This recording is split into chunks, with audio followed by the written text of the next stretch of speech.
meeting of the Noblesville Common Council to order. If you would, please rise and join us for the Pledge of Allegiance. We will follow by a moment of silence in honor and recognition of the September 11th terrorist attacks. Mr. O'Connor, would you lead us in the Pledge of Allegiance? Certainly. I pledge allegiance to the flag of the United States of America and to the republic for which it stands, one nation, under God, indivisible, with liberty and justice for all.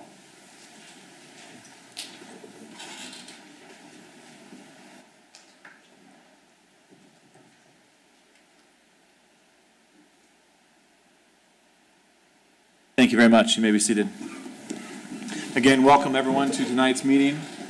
Clerk will call the roll. Mr. Ayr? Present. Mr. Boyce? Present. Mr. Hampton? Here. Mr. Johnson? Here. Mr. O'Connor? Present. Ms. Rowland? Here. Mr. Taylor? Present. Ms. Wiles? Present. Mr. Jensen? Present. Mr. President, you have a quorum. Great. Thank you very much. We'll move on to tonight's approval of minutes from the August 28th, 2018 meeting. Motion to approve. Second. It's been moved and seconded. All those in favor? 8 and 1 abstention. 8 approved, 1 abstention. Thank you. Approval of tonight's agenda. Mr. Ayr.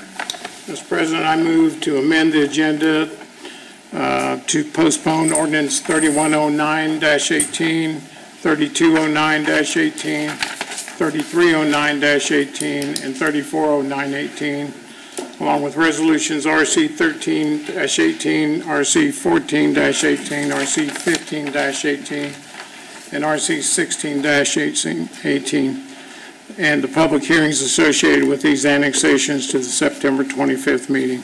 Second. All those in favor? 9-0. Thank you very much. Again, anyone who is present tonight to speak at the public hearings, they will be open for public comment at the September 25th meeting at 7 p.m. here in the council chambers, and we'll welcome you back at that time. Then additional amendments to the agenda. President. Mr. Boyce. I would make a motion that we would move previously discussed ordinance 27-018-18 and transfer number 1 up to directly after the approval of claims, and also would motion that we move ordinance 30-09-18 before ordinance 28-09-18. Second. It's been moved and seconded. All those in favor? 9-0. Thank you very much. Do we have a motion to approve the agenda as amended? So moved. Second. Moved and seconded. All those in favor? 9-0. Thank you very much, and thank you all for bearing with us through that experience. Next up, petitions or comments by citizens who are present. I have several. I have a feeling I know what you'd like to speak on. If it's okay, we'll wait until we get to that topic at that time. If anyone would like to speak tonight, we welcome you. We're excited to hear from you. There are forms just outside the door where Robert is standing, and he can direct you where those are. If you would just fill them out so we have your name and some information to you, and you'll turn them into the clerk. We'll welcome you to the podium here shortly. In the meantime, we'll welcome Mayor Ditzler to the podium. Thank you very much, Mr. President, members of council. I have certificates over here, and we had invited the band director, Eric Thornberry, here, but I have signed about 200 certificates to recognize our band as first place for the Indiana State Fair Band Competition. I know Grace Wiles, for one, was one of the leaders of that group, and we certainly congratulate them. I was hoping they would, not all of them, but I was hoping Mr. Thornberry would be here, but we would personally deliver those to him. It's rather busy. We did cut a ribbon at Horizon Bank, a new bank on 8th Street. I did have an interview with Gary Dick on the Inside Indiana show, bragging about Noblesville, which I love to do. Did attend the open house for Riverview's Westfield location. Outstanding facility, and I'm sure get a lot of business, but a beautiful building. I would like also to introduce, and he doesn't know this, we had this week our new Assistant Director of Economic Development join us, Andrew Murray. Sorry, Andrew, didn't give you a heads up. had a ribbon cutting, an open house, and an art show at Aspire's new health clinic. That's out on 30 on Cumberland Road, near the jail. And it's free to many that are in need. Something they have tried to get approval from for 20 years. So it's just great to have that kind of clinic in our city. I did not attend, but I know we had Dancing with the Stars for Meals on Wheels, a sold-out event, because one of the dancers was our own President, Chris Jensen. Chris, congratulations. Thank you. Thank you for your contribution. As we speak, and maybe they've already done it, I don't know, but we've been honored that Noblesville Fire Department Color Guard is presenting the colors tonight at the Cincinnati Reds Military Appreciation Game in Cincinnati. I don't know how they pulled that one off, but nonetheless very proud that they could do that, and particularly on 9/11. Tomorrow night, there's the police night out from 5 to 7 at the Commons. Everyone is welcome. Hamilton County Leadership Academy Municipal Government Day is this week, the 13th. Reverend Mallory Terrence. Reverend Terrence is a pastor and has been for a number of years at the Bethel AME Church, and there's an open house for him on the 14th. And the Nickel Plate Express VIP event will be on the 14th. And on the 21st, we have a ribbon cutting for Verdue Science at 10:30 in the morning. They're one of our Stay Here, Grow Here companies. They started here, have grown, and they're in their own new building out on Pleasant Street, so we're excited for them. That's all I have. Are there any questions of me? Questions for Mayor? See none, thank you very much. Thank you very much. Appreciate it. Move on to council committee reports. Mr. O'Connor? Thank you, Mr. President. Finance Committee met September 6th. Lest you think we'd forgotten the budget, we have not. We had a 2019 budget summary discussion, which Mr. Spalding basically took all the things that we had looked at in our meetings and summarized those in anticipation of our final review meeting on September 25th at 4:30. So I want to make sure that everybody has that on their calendar. But for the most part, Jeff did, using actual numbers, was able to put the summary together. There's still a few things that he wanted to clean up to add to the summary, but summarizes the number of employees that we're looking to add, et cetera. So you'll be able to see the full rendering of that September 25th. We talked a bit about trying to clean up the elected official salary ordinance, which would basically put some percentages in place that make some rational sense on a go-forward basis. Probably more for, not necessarily this group, but for future councils trying to establish some things that will be easier to decipher going forward. So you'll see that with the ordinance when it comes forward. Talked about a few things, one of which I think is on the agenda, the Economic Incentive Revolving Fund, the capitalization of the same, and talked a little bit about policy analytics. Jeff is still working to put the information together that they're going to need to do our overarching TIF analysis. And I think, you know, in the next few months, once we get through the budget, I'll have a little more time to focus on that. But ultimately, that will give us a tool that we can utilize from a just overarching financing perspective for TIFs. And I think our own new Mr. Murray is going to be involved in that process as well, and he gave me a thumbs up. So other than that, we reviewed the claims, and they come to you with a favorable recommendation. Great. Additional questions or additional council committee reports? Seeing none, we'll move on to the approval of claims. We have a motion to approve. So moved. Second. It's been moved and seconded. All those in favor? 9-0. Thank you very much. You're welcome. Okay, moving right along here to previously discussed ordinance 27-08-18.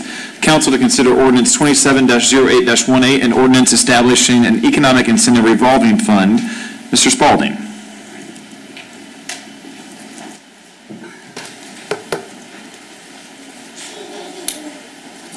Mr. President, members of the council, again, before you is the proposed ordinance on second reading for the establishment of this new economic incentive revolving fund. And if you'll recall at the last meeting, this is really more of a process change to our system, to our financial system than anything else. It's basically providing a little bit more structure around that whole notion of occasionally as we pursue certain projects, there are times where there's cash flow issues, where there's an expectation that the project will generate a new revenue source to help support the city's contribution, but that cash flow, that cash won't be generated quite as quickly as needed to make the investment, so there has to be a place where the city can go to step in to provide some upfront cash that will be paid back ultimately, and that's the purpose of this fund, and it will provide us a place that we can do that, as well as a good way of tracking it. I guess one other thing that I want to remind the council of is, as laid out in the ordinance, the fund can only be used for providing liquidity in those circumstances associated with a development agreement that is approved by the Common Council. So the only way that we would tap these funds would be if there was a development agreement that within that development agreement indicated that we would be needing to do so, and the council would agree to the notion that's laid out in the development agreement. So with that, if you have any questions. Additional questions of Mr. Spalding? Seeing none, we'll entertain a motion to approve. So moved. Second. A little more detail there, Mr. O'Connor. Yeah. I'll make a motion to approve ordinance number 27-08-18, establishing the economic incentive revolving fund. Second, enough detail? Second. Been moved and seconded. Clerk will call the roll. Mr. Boyce? Aye. Mr. Hampton? Aye. Mr. Johnson? Aye. Mr. O'Connor? Aye. Ms. Rowland? Aye. Mr. Taylor? Aye. Ms. Wiles? Aye. Mr. Ayer? Aye. Mr. Jensen? Aye. 9-0, the ordinance is adopted. Thank you. Thank you again, Mr. Spalding. Don't go far. Let's move right along here to transfer number 1. Council to consider transfer TC-03-18, a cash transfer from the rainy day fund to the economic incentive revolving fund. Mr. Spalding. Mr. President, members of the council, again, I mentioned this briefly at the last meeting. This helps, implement the new fund. So we're providing cash to capitalize the fund, and it's requesting the transfer of $1 million of cash from the rainy day fund to this new fund. And I guess anticipating the most obvious question is, well, how much is in the rainy day fund? And right now, just check, the current balance is $11.5 million in the rainy day fund.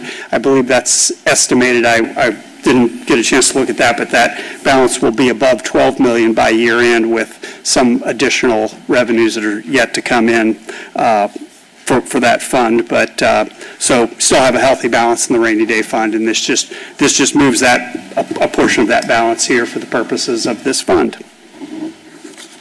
Some questions of Mr. Spalding? Mr. Hampton? Remember we discussed this in the Finance Committee, but how did you come up with the $1 million transfer? Why that number? It's funny. I think the honest answer is it's a place to start. You want to have enough money there that you can do something that you need to if it comes up, and we actually, at least as far as I know, we have one economic development project that's in the pipeline where this type of thing might be needed, that would, where use of this type of fund might be needed, and the amount contemplated is less than $1 million. And then as we move forward and we get a little bit more clarity on how frequently we need to use this type of tool, we'll have a better idea, and if we need to come back and provide additional capital into the fund, we can do that. But I just didn't want to go too far too fast, frankly. So, Thank you. Additional questions?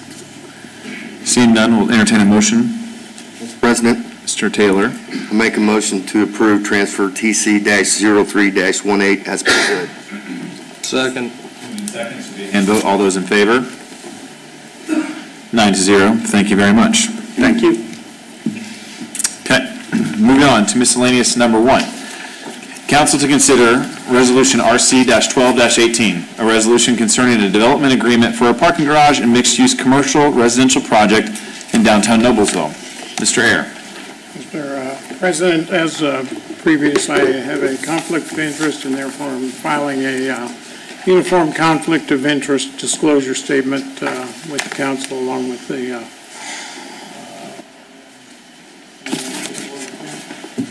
There's been a filing of a conflict of interest. We have to accept that filing. Do I have a motion to accept? So moved. Second. It's been moved and seconded to accept the filing. All those in favor? Thank you very much, 8-0. All right, Mr. Cook, are you up first? All right, thank you very much. Thank you, Mr. President, members of council. You've got before you some questions and comments that we've been gathering about the project. We're going to be going through in a moment, and copies of this document are available for the public out on the table in the hallway. I'll be going through those in a moment, but before we do that, I'd like to invite Mr. Dennis Otten, who is counsel for the city on the downtown development projects, to provide an update to go through the changes to the project agreement, and then I'll be coming back up to go through the questions and comments. Thank you, Mr. Otten. Thank you, Council President, council members, Mayor. The project agreement is largely unchanged from the draft that was before this council 2 weeks ago. We did provide a red line. The only substantive change was to remove as a party to the project agreement the city's Economic Development Commission. We found upon review that it may take a little bit of time to sort of get those members together. That body doesn't meet very often. And they don't approve really a funding element. They'll recommend when the time comes to the council, if the project agreement is approved, an aspect of the bond issuance. And so we've removed them as a party to the project agreement. You'll also see that reflected in the resolution that was before you originally. That modification is made in the first whereas clause of the resolution. Can you speak up, please? Yeah, can you hear me better now? Okay, apologize. I was just indicating to the council that the Economic Development Commission had been removed as a party to the agreement. But in all other aspects, the agreement is largely unchanged. There's some minor cleanup changes. And then the only other item is on the actual resolution before the council. We had a provision in that resolution that said that the agreement could be signed by the mayor with such changes as he deemed appropriate with the advice of council. We have also included a proviso in there that provides that those same approvals also need to be run by a council designee, and that any other actions taken in respect of this agreement may also be taken by the council's designee. But with that, I'm happy to answer any questions. Questions from Mr. Otten? Another resolution, okay. Mr. Cook? Thank you, Mr. Otten. Okay, next I'd like to introduce Mr. Tim Jensen. He's with Veritas Group, and he is our downtown development rep for the city. And he and I are going to be going through this document, and I know it's going to take some time, but I think all these questions were critical, and the comments, we felt like it was important that we went through each one point by point. So I appreciate everyone's patience tonight as we do that. So we'll kind of be playing tag team going through this, but first I'd like to introduce Mr. Tim Jensen. Mr. Jensen, if I may ask, are you and I related? Not in any way. Perfect. I would like that on the record. There is no relation there. Thank you very much. Proceed. Thank you. So the first question or comment that came up, actually the first one was answered at the last meeting, but I'll go ahead and go through it again. Does the common council have the final say in this project? The answer is yes. Members of the council do have the final say in approving the project agreement. That does include financial incentives. In addition, the design of the project as part of the downtown mixed-use overlay will be worked out through the city's planning process, which does include another council introduction meeting followed by a technical advisory committee, and the Plan Commission before returning to the Common Council. So the second question also covers that as well. As far as the planning process goes, the developer will be meeting with the design. Yes, ma'am. May we ask a question Yeah. as we go? I received a schedule of dates and so forth. Do we have that tonight to pass out? I don't believe we have copies, but It's in this document. it isn't. Well, I don't think I have every date on there. It's not exactly, but if you see under number 2, the dates that we have listed are the introduction with the Common Council on November 6th, following by the Technical Advisory Committee on the 15th of November, Plan Commission on December 10th, and then the Council would have the second and third readings on the 15th and 29th of January. We don't say what it is and time and all that. Is there a way we can get that on our website or something? Yeah, we can add that. I have copies as well. I can print them. We have copies we can make tonight if you'd like to have them available. Thank you. Then everyone can have one. Yeah, we'll make several Thank you. copies. What I'm speaking about for the audience, there's several steps in this process and public meetings that are held here at City Hall under different bodies that create the process, and it's pretty confusing at times, so I thought it was important. I think everybody thinks it's important that we get that information out so you can plan to attend. Absolutely. Thank you. Question number 3, the process for the approval of the Levinson, it was said that set a dangerous precedent. City staff, we believe that the Levinson is following the exact public process that has been in place, that all projects go through, and if this development agreement is approved today, any future projects that come before the city are going to go through that very same process. So we don't feel that any vote on this is setting any sort of precedent that takes other projects out of the normal process. We do recognize that the Levinson is a unique project, being in downtown, bringing the first new apartments in 100 years. It's unique in that it's a public-private partnership to increase downtown parking capacity. But that said, there is no precedent, really set here with this vote tonight. We do believe the process is open and transparent. And we're sensitive to the nature of the projects, and we have to think about in terms of the privacy of the developers. And I know we have another question that's going to deal with that issue as well. And as Mrs. Rowland stated, there's going to be multiple points in this process for the public to comment.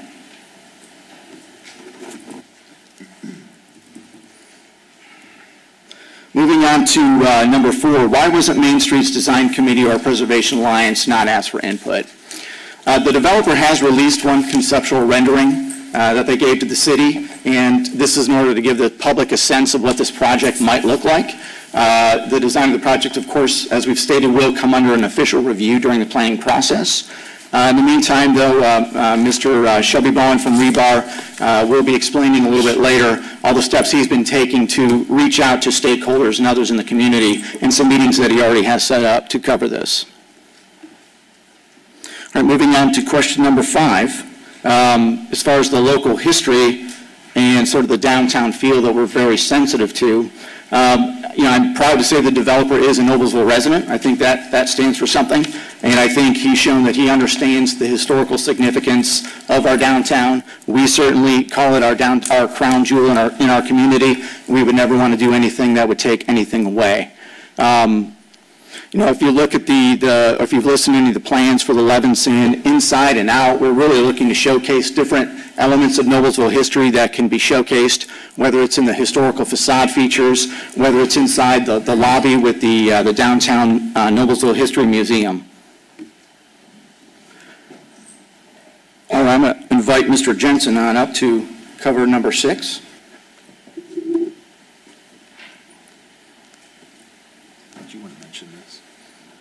Oh, yeah. So this is another important addition that we've had to the project since our last meeting.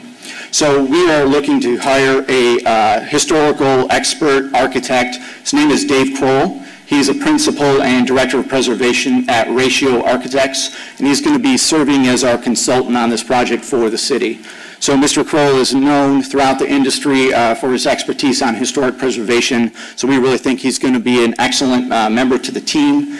Before he joined Ratio, in fact, he actually served as the historical architect for 8 years with the state of Indiana. So we feel like having his expertise on this team will really go a long way to be able to identify those historical elements that we need to be careful of, what can we preserve from the existing facade of the current building, and going forward on this project.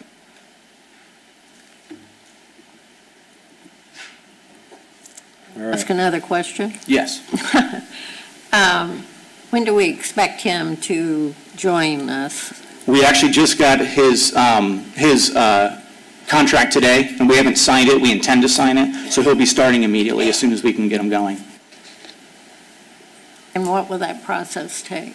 I don't have his contract in front of me, and I don't want to misspeak at all. I know it was a pretty lengthy process as far as the steps he would take to not only look at the historical documents that are out there and that analysis, but then coming on site to looking at the buildings as they exist today.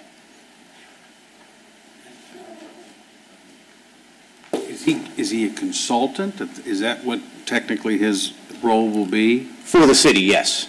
He's an architect by profession. Yeah, I know that, but for the city, he'll be considered a consultant. For this specific project. Okay. Mm-hmm. All right, thank you, Steve. Maybe before I start and jump into some of these questions, I think we've had the chance to meet with, at least my staff and I have, with most of you, councilors. So thank you, Mr. President, and ladies and gentlemen of the council. Hopefully the conversations we've had at least have been felt productive over the last couple of weeks.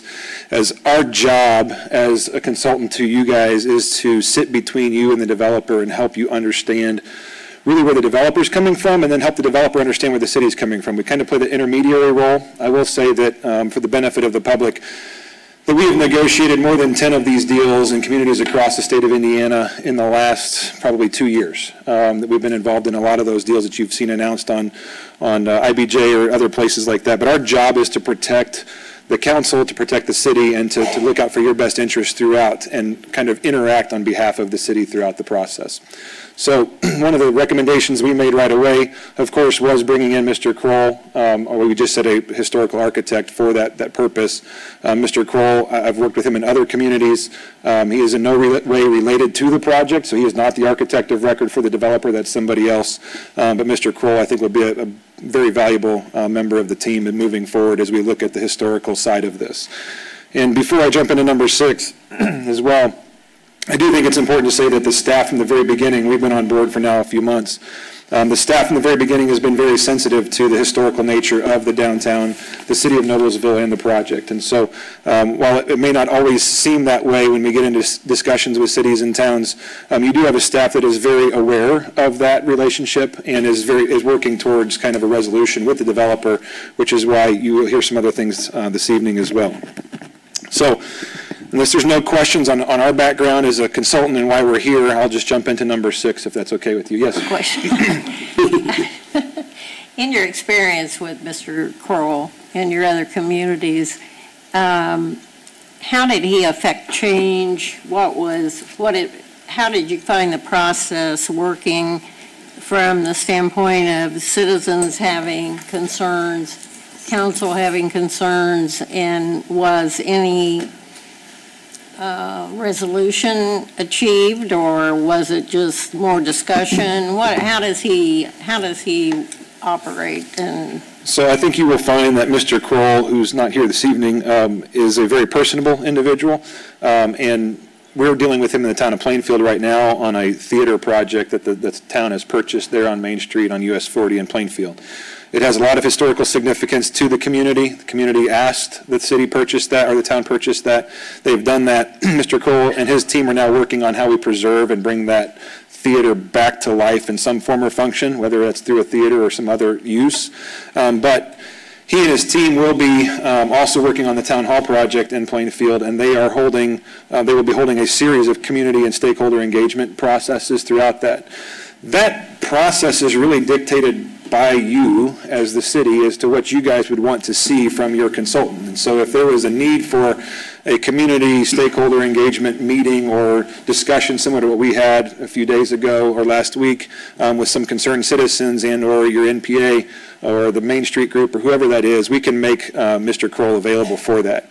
His current scope of services really outlines kind of the path that he would take to look at your existing architecture and then compare that to what is being proposed and offer suggestions on how to make the two meld together better in your community. I also have a follow-up, Mr. President. And this is more for Shelby. I don't know if we want to wait till he gets up there. About any relationship you have with Mr. Kroll. Has there been anything you've worked on before where there's a connection and a result? Mr. President, members of the council, thank you. Appreciate being here tonight. So the only real experience I've had with him is when I heard that the city was going to engage him potentially.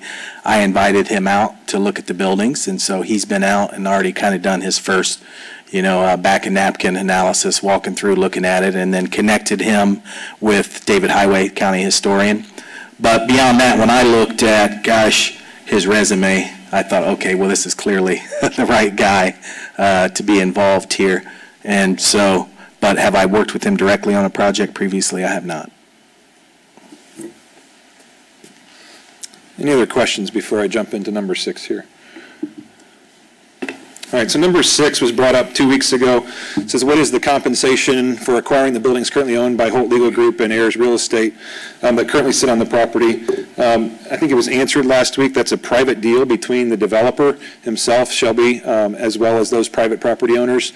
So, and this will be part of the answer that we'll give a little bit later in one of the questions, but Mr. Bowen, Shelby, with Rebar Development, went out by himself and negotiated deals with these two property owners or arrangements with these two property owners to purchase their property, and then subsequently, knowing that the city owned the balance of the parking lots in the area, brought this project to the community, was really how that went down. And so because it's privately driven and privately run at this point, we don't know the final numbers between the developer and those private property owners, so I can't give you those specifics this evening. They are included as part of a pro forma that is being reviewed on a general basis of land cost, which again you'll hear this evening is more of a pro forma based projection than it is actual fact at this point, and we'll talk about that in a little bit.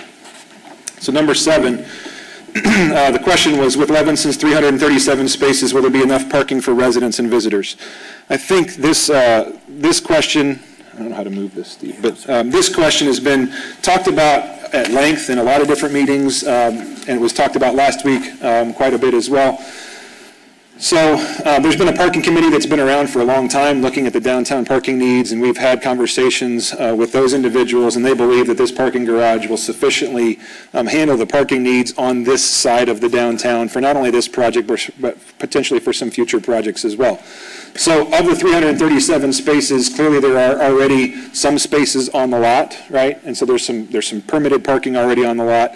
Those will be replaced and added to it. There's only going to be about 100 spaces reserved for the residents, which really leaves at any given time upwards at least 167 net gain, but any given time about 250 spaces will be available for public parking throughout the day and the evening time. So we do believe that at this level of parking, this 337 number, that it does in fact meet the parking requirements and the needs for what the downtown is experiencing at this time, and even into the future. Number 8, the price for the parking garage at $13.2 million is more than double the national average. So we do a lot of these all over the state. We don't really go outside of the state of Indiana very much at all, so we're very familiar with what the pricing is in the state of Indiana. And it's very easy for a lot of people to quote numbers and to throw stuff out as to what this would be. So let me just kind of walk through, if I could, a few things that will help us understand what is driving the cost of this parking structure. And if I get into the weeds too much, please just stop me. Or if you want to hear more, please ask other questions, because I can talk about this stuff all day and you guys would get bored with it. All right. So there are reasons why this is more. So $18,000 per space. This was quoted out of a, I don't know if this particular one was, but I think Carl Walker, who is a known parking expert in the area of parking, has put out and publishes a report every year of districts across the country and what the average price per space is. And really, if you read the Carl Walker article, I think it's very accurate in that it describes 18,000 roughly and some change in Indiana or Indianapolis area as being the average parking per space, or average dollar per parking space. It gives a size per space. It gives kind of a qualification of construction. It talks about precast construction, which is likely not what this will be. It gives lots of other qualifications for it. It's all right. So it gives lots of different qualifications for it, and it is very specific to say that this is a very base garage level and that this does not include soft costs. And in an urban environment, we would see another 20% in soft costs, which automatically throws us up over $21,000 a space. And then when you talk about all the different things that are going into this garage, which we're going to talk about here and a little bit later as well. So what really is throwing this garage cost out of whack here a little bit is by going 2 stories down into the earth. Right? So whenever you go down a story for parking, subgrade parking levels require solid concrete walls, no openings, right, to stop the earth from coming back in, and it also requires mechanical ventilation. What we know from our experience will tell you that parking space costs in subgrade environments cost anywhere from $35,000 to $40,000 a space. So that automatically throws the average askew in this garage, as we have 2 subgrade parking levels and then 2 above grade parking levels.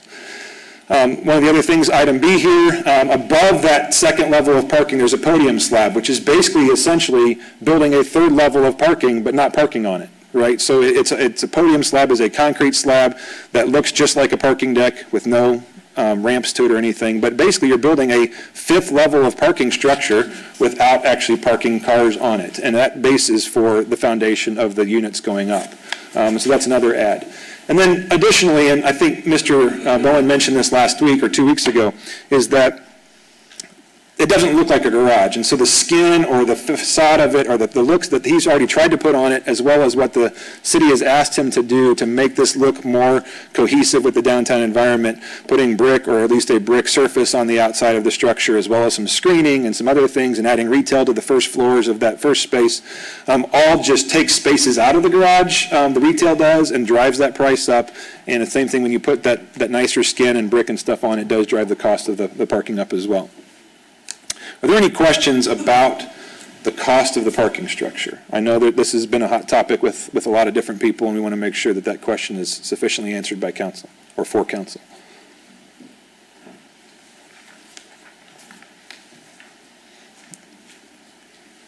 I do have a couple of questions, but they're kind of questions I don't understand. Okay. And maybe you'll address that later, so I'll hang on to them till I hear. All right. I do have one that's very simple, and when you look at these numbers and you talk about the scan and you talk about the things, to me the first thing that pops up is, okay, what can we do to lower those costs? Try to keep some of that together. Has that been explored? What can be done? Just maybe the facade's different, or maybe what do you call it? The podium slab. The podium. Is that a code that has to be a certain height? That if it's, are we above code? And if it's, my question is, sure. What can be done to lower it?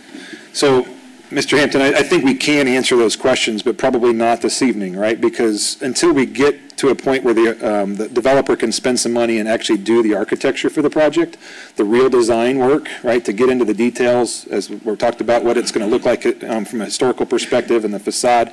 And as the city, we can direct. I mean, we can direct you to build a parking structure that has no skin on it whatsoever and looks like a parking garage with apartments stacked on top of it. But I'm not sure from the conversations that we've had with staff or with many of the councilors that is the direction that the city intends to go with this.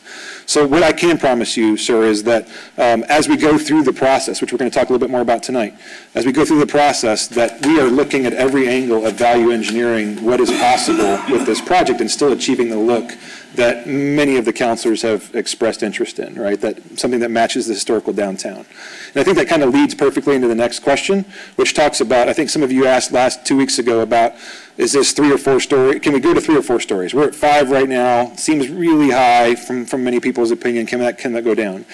think the answer to that is there is a certain scale and a certain level of efficiency that comes with stacking units and doing lots of different things. But as far as a height goes, the developer is already looking and brought to the city some suggestions of how we can either change the facades and or move some structure back and forth in order to not create the monolith that was shown at the last meeting.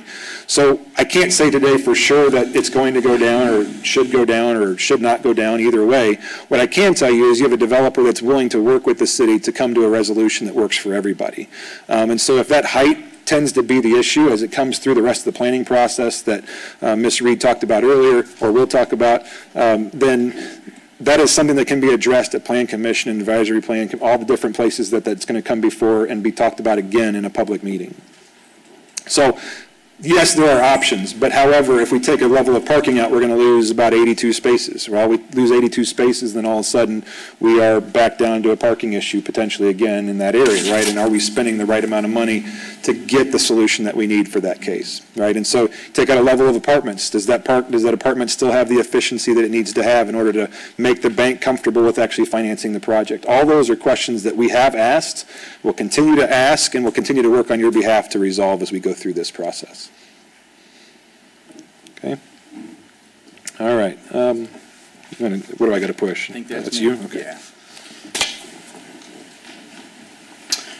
Okay. Moving on to number 10, will a committee be formed to study the design and suggest ideas?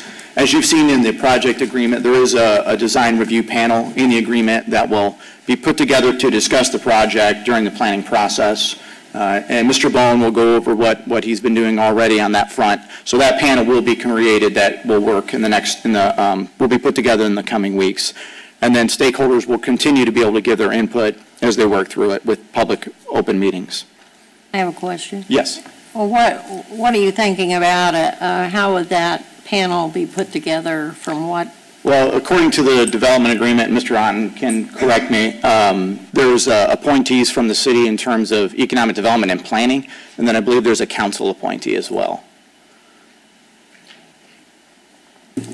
Another question that came up was about the handicap accessibility of the building for accessing downtown. Of course, everything will be worked out through the planning process to ensure that all ADA requirements for the Levinson will be met. Moving on to question number 12, would the city consider moving Levinson to another location? Our staff agreed with the developer that the city lot number 3 was the perfect spot for this project because of its proximity to the downtown square, connected by the pedestrian alley next to the visitor center. And then all the businesses, of course, that are going to be right there at their doorstep. And we also feel that the project fulfills many of the objectives of our Plan Noblesville Comprehensive Plan, which I know made Mrs. Reed very happy. So I won't read through this word by word, but we were very confident that this project would fulfill many of those objectives. And then, of course, we're trying to encourage more development opportunities like this that are compatible with mixed-use development and bringing higher density growth. Mr. Cook? Yes. Can I ask another question? Here's where I kind of struggle with it. And just, if there's a plan to bring in other potential developments somewhere else in town, where we all kind of think where those might go, but nothing's official, that could potentially change the way this needs to look, or the way that this needs to be, where it needs to sit, because of what else is out there. I guess my question is, are those so far down the road that any delay in this could mean more time between when we want to get downtown living and downtown development as far as the parking and such, that those aren't as close as maybe we think they are? Well, it's hard to comment on a project that hasn't been officially, that there's not the level of details that we have on the Levinson. But we're confident in this location, there's no question it would be the most accessible to downtown. And it would bring in the more, the residents that we would need for the downtown, and it brings in the number of parking spaces on a ground that we control for the most part, other than the property that's being acquired by the developer. So when you look at downtown, where the city owns property, that's our first, we have the most control over that, and I think we can guarantee that this project will look the way that we want it to look, and that we're driving the growth in downtown rather than perhaps a private entity or maybe even our friends at the county. Thank you. So moving on to question number 3, what's the impact on the downtown TIF? As our controllers explained to me, that this project only affects the current downtown TIF by removing those parcels out of the downtown TIF. So by removing those, it would have very little effect on the existing TIF because it would create its own. And as you can see from our response, we thought this was beneficial to the fact that the taxes generated from this project would support a portion of the project, and meanwhile the project will not receive any TIF dollars from the existing downtown TIF. And that's the extent of my knowledge on TIF. Unfortunately, I'd have to call up a more knowledgeable expert. I have a question. Yes. Somewhere, and we have so much material, I'm not sure, but and maybe Mr. Howard can talk about this or our other. Ms. Rowland, can we make sure we're talking the microphone a little bit closer? I just want to make sure everybody can hear. Sorry. I'm mumbling and no, that's okay. It's a good reminder for all council chance. members. So yeah, just a reminder for everybody to hear. I know everyone's really hear us. Somewhere I read in one of the in our multitude of documents, the emphasis or the implication, it seemed to me that this was a TIF within a TIF. Is that not the case?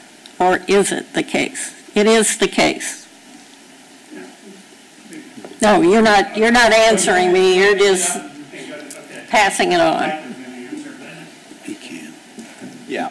It is. Yeah, it's simply, it's located within the existing downtown TIF allocation area, and it would be carving out those pieces that are that parcel that are in the downtown TIF and saying, hey, this is a new TIF that will capture its own increment for its own purpose. So you're just basically that carving. Increment is not going back to the developer. It's going to the garage to fund the garage, the bond for the garage. And the garage remains the city's. That's where I need to turn. Yes. The city would be the owner of the garage. Yeah. Last meeting, you handed out a sheet, and it had 3 columns, and I know I have it in this paper, but I can't find it. And in one, on the left-hand side, you remember the paper? It showed a value of the parking lot and demolition at $2 million, if I recall correctly, because I don't have it in front of me. You're correct. But then somewhere, again, I think maybe in this document we're going through right now, it says that appraisals on the parking lot were $400,000, I think. And the parking lot will remain the city's. So why do we have that $2 million in the calculation? And we'll get to that. We will get to that. Yeah, I'm going to have to see it, because from what you described, I can't put all the pieces together in my head, so. In fact, that's coming up in the next question, so yeah, Mr. Jensen can cover that. Yeah, okay. Does anybody have the paper? Oh, we got it right here. Right here. Here we go. For demo.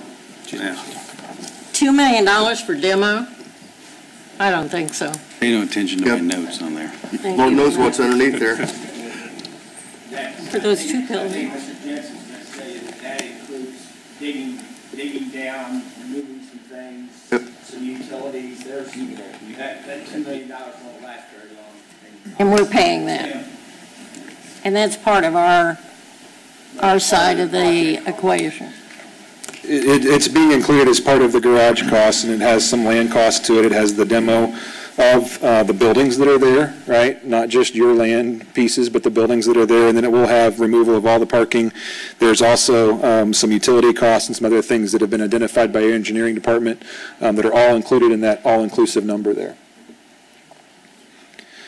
And we may answer some more of those questions as we go. If I can move on, maybe it might help us as we kind of talk about the project in its entirety.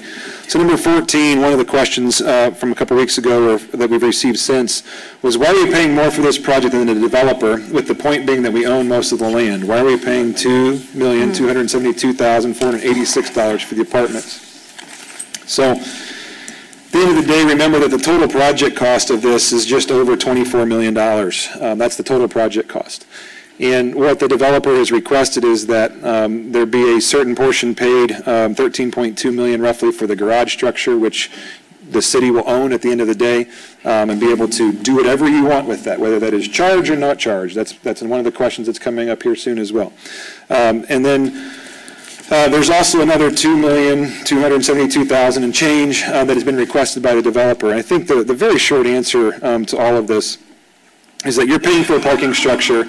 And then what the developer has shown us from the very beginning is that there's still a gap. When he does all of the numbers and shows a nominal return on investment of just over 7%, which is going to be required by any lending institution. I think Mr. O'Connor can relate to that from the banking side. But just over 7%, 7.25%, 7.5% is usually pretty typical that we see in these deals, that's what's required for the financial institution to actually pull the trigger on the construction financing and the permanent financing of the project. So when the developer does his pro forma, he lays all those numbers together, and he's actually offered in this case, which is not always the case, he's offered to do this open book, right? So that the city can have us or somebody else that they trust review all of the numbers that come in every day on the construction bids as they arrive, and we can have these conversations open and dialogue about those value engineering things. How do we drive the cost down to save the city more money?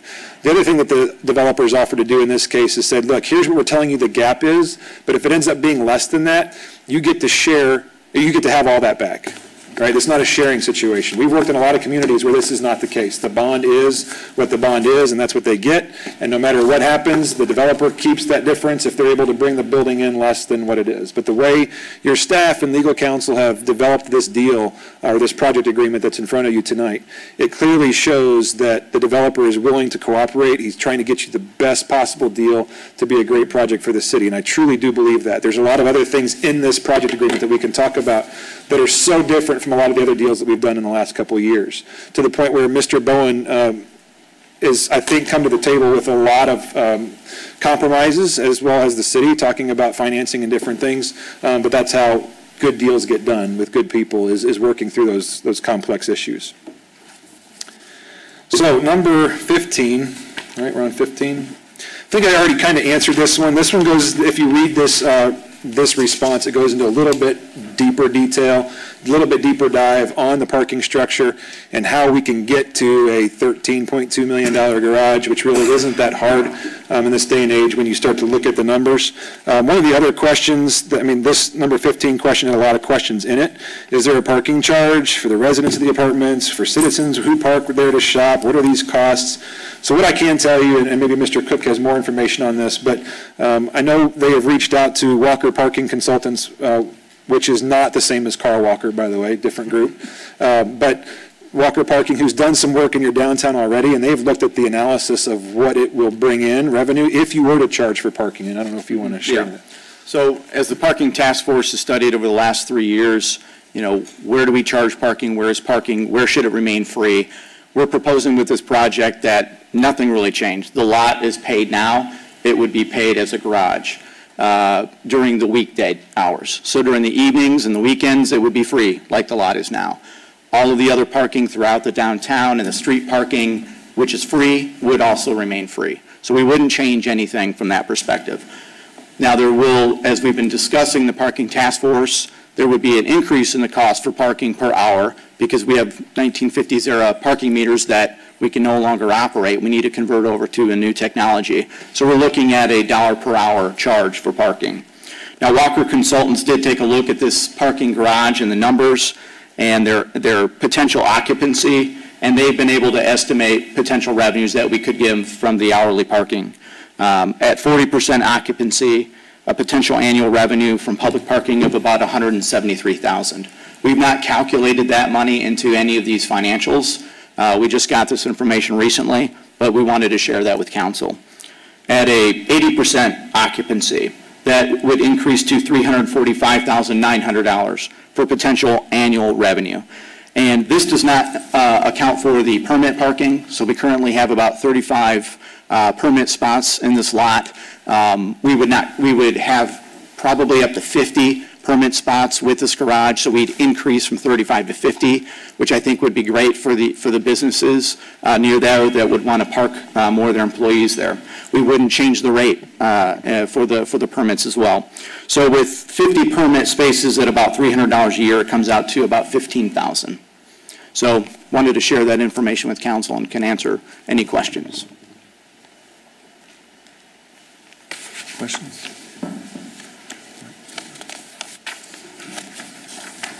All right, if we could, just to keep us moving here.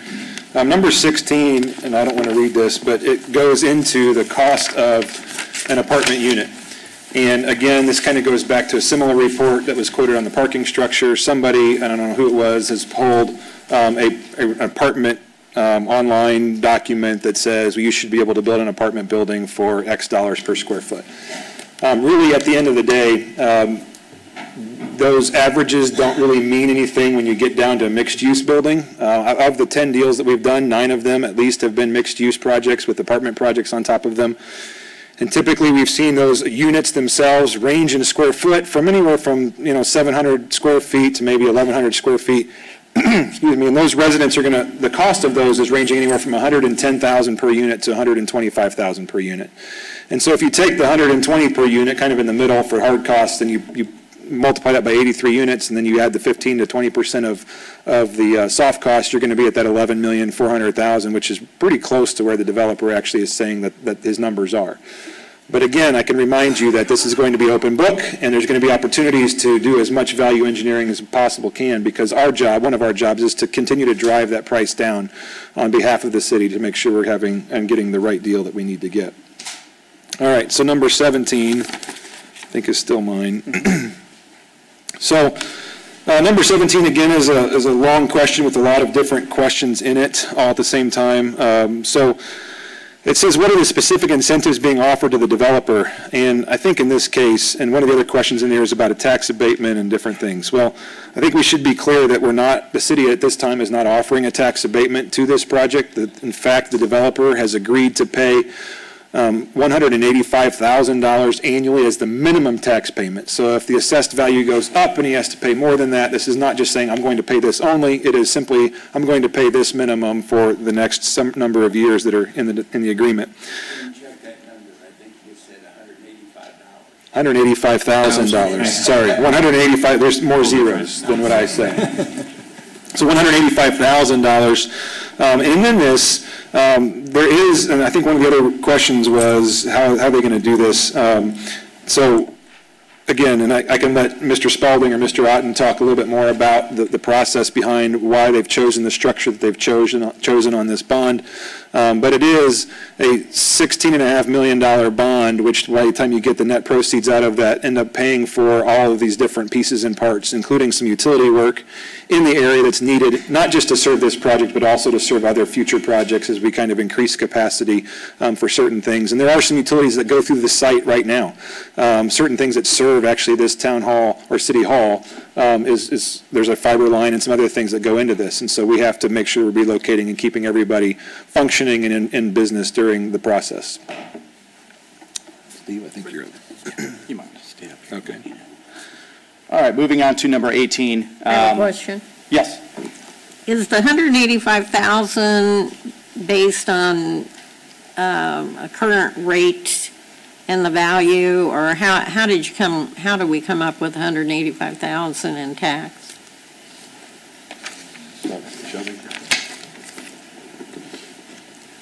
So it's really just an assessed valuation of what we think the project will assess for here in Hamilton County based on other similar projects. Yeah, current assessed value, similar properties. This, we assumed it will assess higher. So if you were to look and do back into a per square foot, et cetera. And so we just took what we think would be assumed AV and the tax rate, and then make sure that that worked in our pro forma, because we're going to have to make that tax payment annually, and make sure from an operating expense point of view that it supports our project pro forma. So that's your minimum. That's right. And you'll pay whatever you have. That's right. And I would say typically in the early years it will probably assess for less potentially, because there aren't as many comps, but we'll still make. If the assessed value equates to a lower tax payment, we're still going to make this minimum. And then if it increases, we'll make the payment above.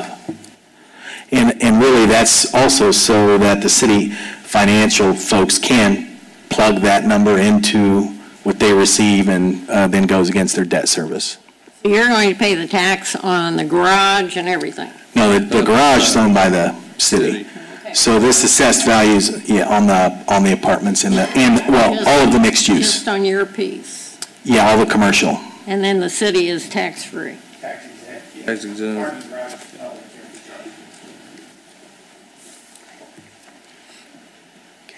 Moving on to number 18, talking about the city's substantial investment, was any consideration given to making an RFP process. So this project is unique in that it was a developer-driven project. They were the ones that approached the city about the project while they put together the securing the options for the private landowners.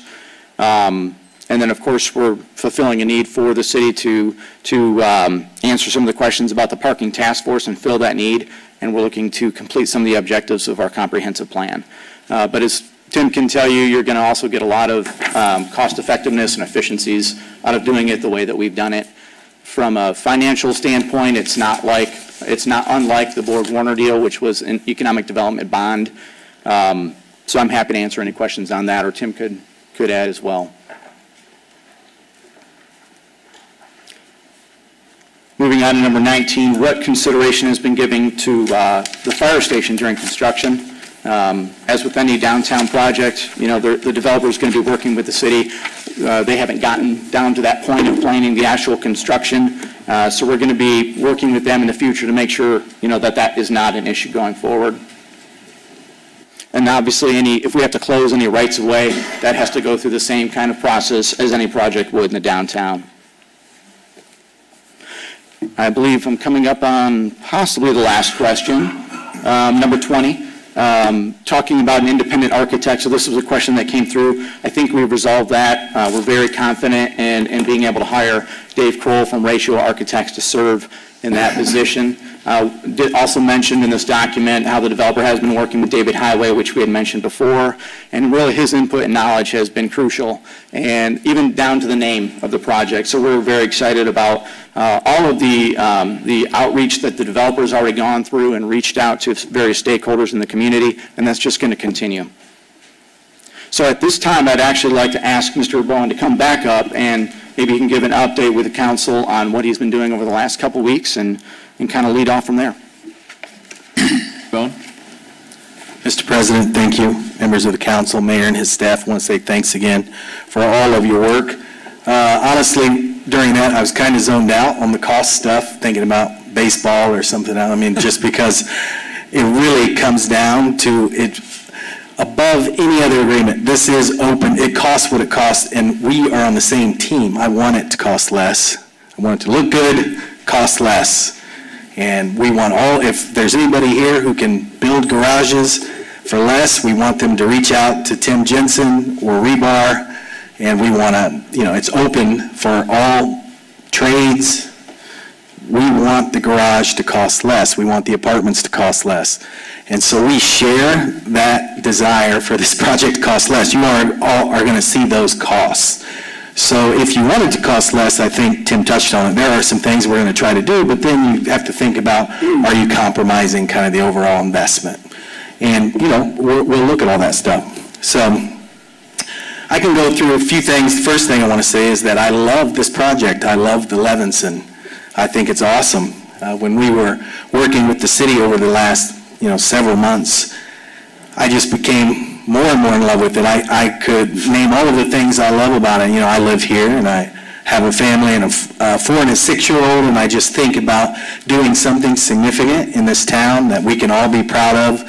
And maybe when they come back to live in Noblesville, maybe they'll live in the Levinson. Those are real things that I think about and care about. And so I could stand up here and tell you all the reasons I love it, and I'm sure folks who maybe are opposed could tell you what they don't like about it.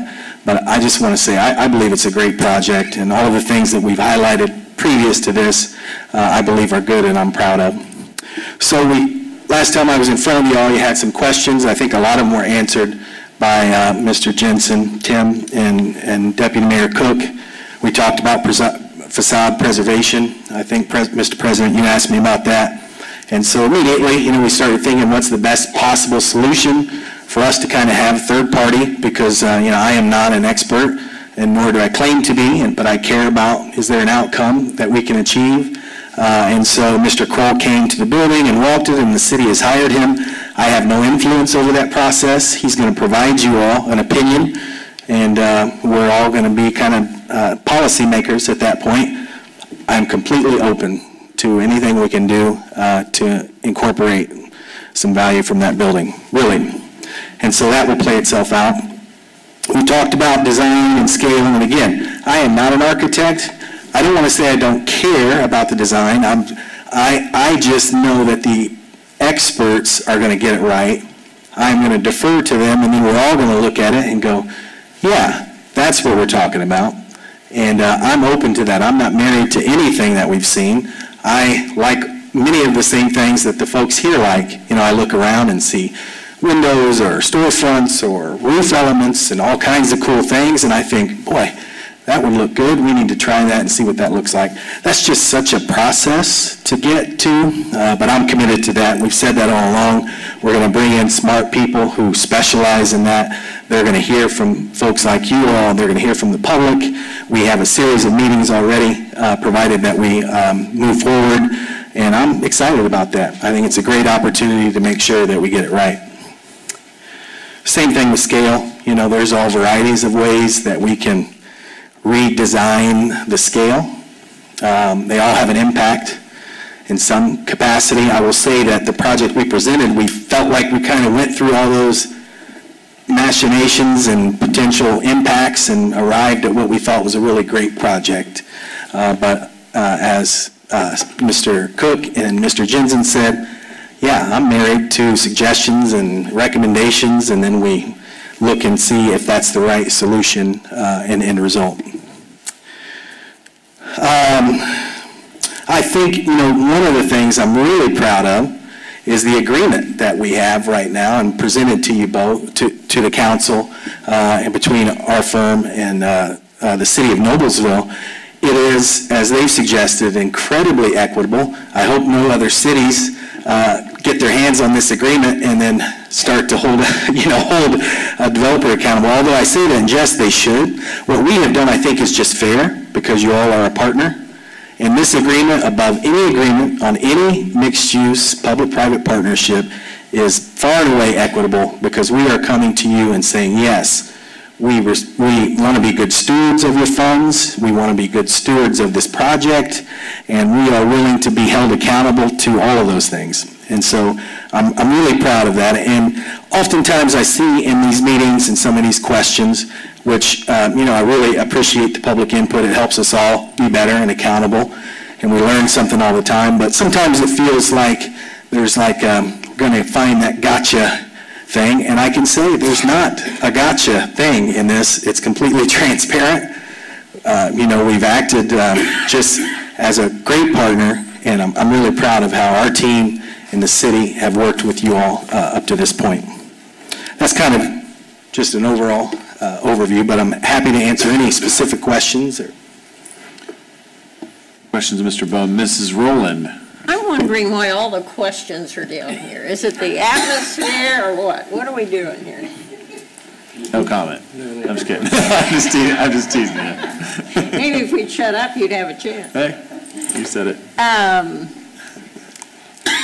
I thought at the last meeting, you promised that we could see your schematic close up, not that little picture in the paper. I have yet to see this building where I can see the detail. And I was hoping tonight you might bring that. And I assume an architect did that for you. Yes. So we could probably, no, I'm happy to. Honestly, I just thought that picture was our starting point. I really believe that ultimately we would get into the detail if we moved forward. And our architects are eager to do that. I think I want it to be purposeful, meaning that we're working towards delivering a great product. we could pull the JPEG up, it'd really just be a matter of kind of zooming in, and I could say, oh, look here, this is from this building. So that wasn't in an effort to not address that. I just felt like design was something that was going to be so thorough that for me to come back and go, ta-da, here is the new design, I didn't think that would be effective. But I could say, so if you look at the diamonds and some of the limestone, the storefront, yeah, let's see if I can. Well, I don't like your signage, I can tell you that right now. Here we go. Again, open to change, open to suggestions, not married to anything. I would say if you look across 9th Street from this proposed site, you'll see some of these elements on the storefront and these columns with the detail. Here, when you look a little closer, we've done a few different brick patterns. We've added this limestone detail, a lot of brick changes, and then, again, studying some of the storefront columns. But this is really just a canvas, in my opinion. It was more meant to say, hey, we've looked, we understand this is going to be important. Here are some things that can make this unique. But ultimately, I just felt like it was going to be a more thorough process. So what I'm hearing is that we're still, this is still working. You're still listening. You're coming up with new ideas. You're wide open. Unequivocally. This is just a shot. This is just a starting point. And there's a lot I like about this. Trust me, when I saw it, I thought, wow, that really looks great. But I can also, when someone says, gosh, where is the history of what is here in downtown? I mean, I can appreciate others' opinions, but I acknowledge that I'm no expert, and I think we'll keep trying until we kind of get to a consensus that it looks like it belongs based on kind of what the expectations for historical architecture are. And we're really going to have folks who really understand it and are going to provide specific suggestions that we can incorporate and look at. And so I just feel like that's an easy thing for us to accomplish. It's critically important, but we'll get it right. I think one of the issues that everyone's concerned about is scale. And in this drawing, we don't see anything else around it. And in one of the columns Mr. Cook wrote, he talked about the Wild Opera House being, I don't know, I think it was only 3 or 4 stories. It was 50 feet, so. And it's not even there. So, I mean, you know, it starts to build questions in your mind of what does this 5 stories look like? And that's the issue I think a lot of us have, because we don't want it to dominate. We want it to be an infill, if you will. Sure. Not a domination, so. If I could just we put together some photographs, taking a look at some of the historical photographs to see where the Wild was and how tall it was. I'll just go through these a little quickly. Actually, you own some of these photographs. I know they were in the Arcadia Press book. But just wanted to point out, just for reference here, this is, you're looking from 1931, the building, the post office, and then you've got the Wild's front part facing 8th Street right here. Okay. How many stories is it? That's well, here it fine. is right here. So that is, what, 3 stories, 3.5. But then further back in the building, the Wild Opera House was 50 feet tall, so it's the equivalent of 5 stories. Because of the high ceilings. Yeah, the theater first levels, and then the you know, some of the parapets, etc. And you can see that a little bit more clearly as we go into the aerials. I know it's hard to see here. November, let's see, from 1938. This right here was the section of the Wild that's 50 feet, which is where the stage was. Looking at it's not there. I mean, right, comparing, it's not there Sure, anymore. but our point is, historically, if we want to look at what had been there have been tall structures on that site before. I see, okay. That's all. So there you can see an even close-up picture from 1951. Here's the Houston Hotel. Here's the Wild Opera House. We've seen the front facade. This is the section that was about 50. But to your point, yeah, the whole thing was not that height. And then just lastly, just from 8th Street, I think this was the Wild there that you could see over the top. Another cool point, the City Hall, the old City Hall, they're going to incorporate that piece that's on 8th Street in the interior of the building. So Say that again? this section, this old City Hall facade that's facing 8th Street, they've got it on the street level view. We're going to try to incorporate that somehow into the Levinson building, either on the exterior but possibly in the interior with the lobby. So this is this little brick section that's facing 8th Street. That brings up a question. The old City Hall sign, the stone marker, is in the parking lot. That's right. Now, and we've got to save that. Yeah, that's what we would love to have it in our project, maybe in the And people will lobby, come to amenity you and space. think you're the City Hall. That'd be nice. We'll just tell them, we'll tell them to call you. Yeah. Oh, in the lobby. I thought we could bring it over here, maybe. It could work in the grounds here if. It's yours to do with what you wish, correct. And, you know, it is a bigger project. There's no way to take away from the fact there's a parking garage. And so what we've tried to do, like with the courtyard, is very unique. I mean, this project is extraordinary. I truly believe that. And especially once we get the design to a point where everybody goes yes, or as many yeses as we can get, where everybody feels great about it. It's just going to be extraordinary for a very, very, very long time. Can I have one more? Of course you can. The alley. The, what? East-west. The east-west. Yeah. That is not in this project, correct? You know, it really should be. It's going to be very important to upgrade that.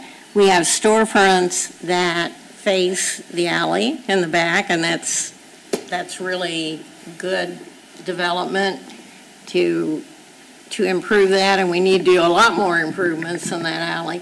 But I think you have an entrance off the alley, maybe? Yeah, actually, I think that's one of our front doors. I agree with you. And we've met with the Bushongs who have the studio back there, and not just the concerns about, you know, construction, which are valid, and how we're going to have to work with them closely.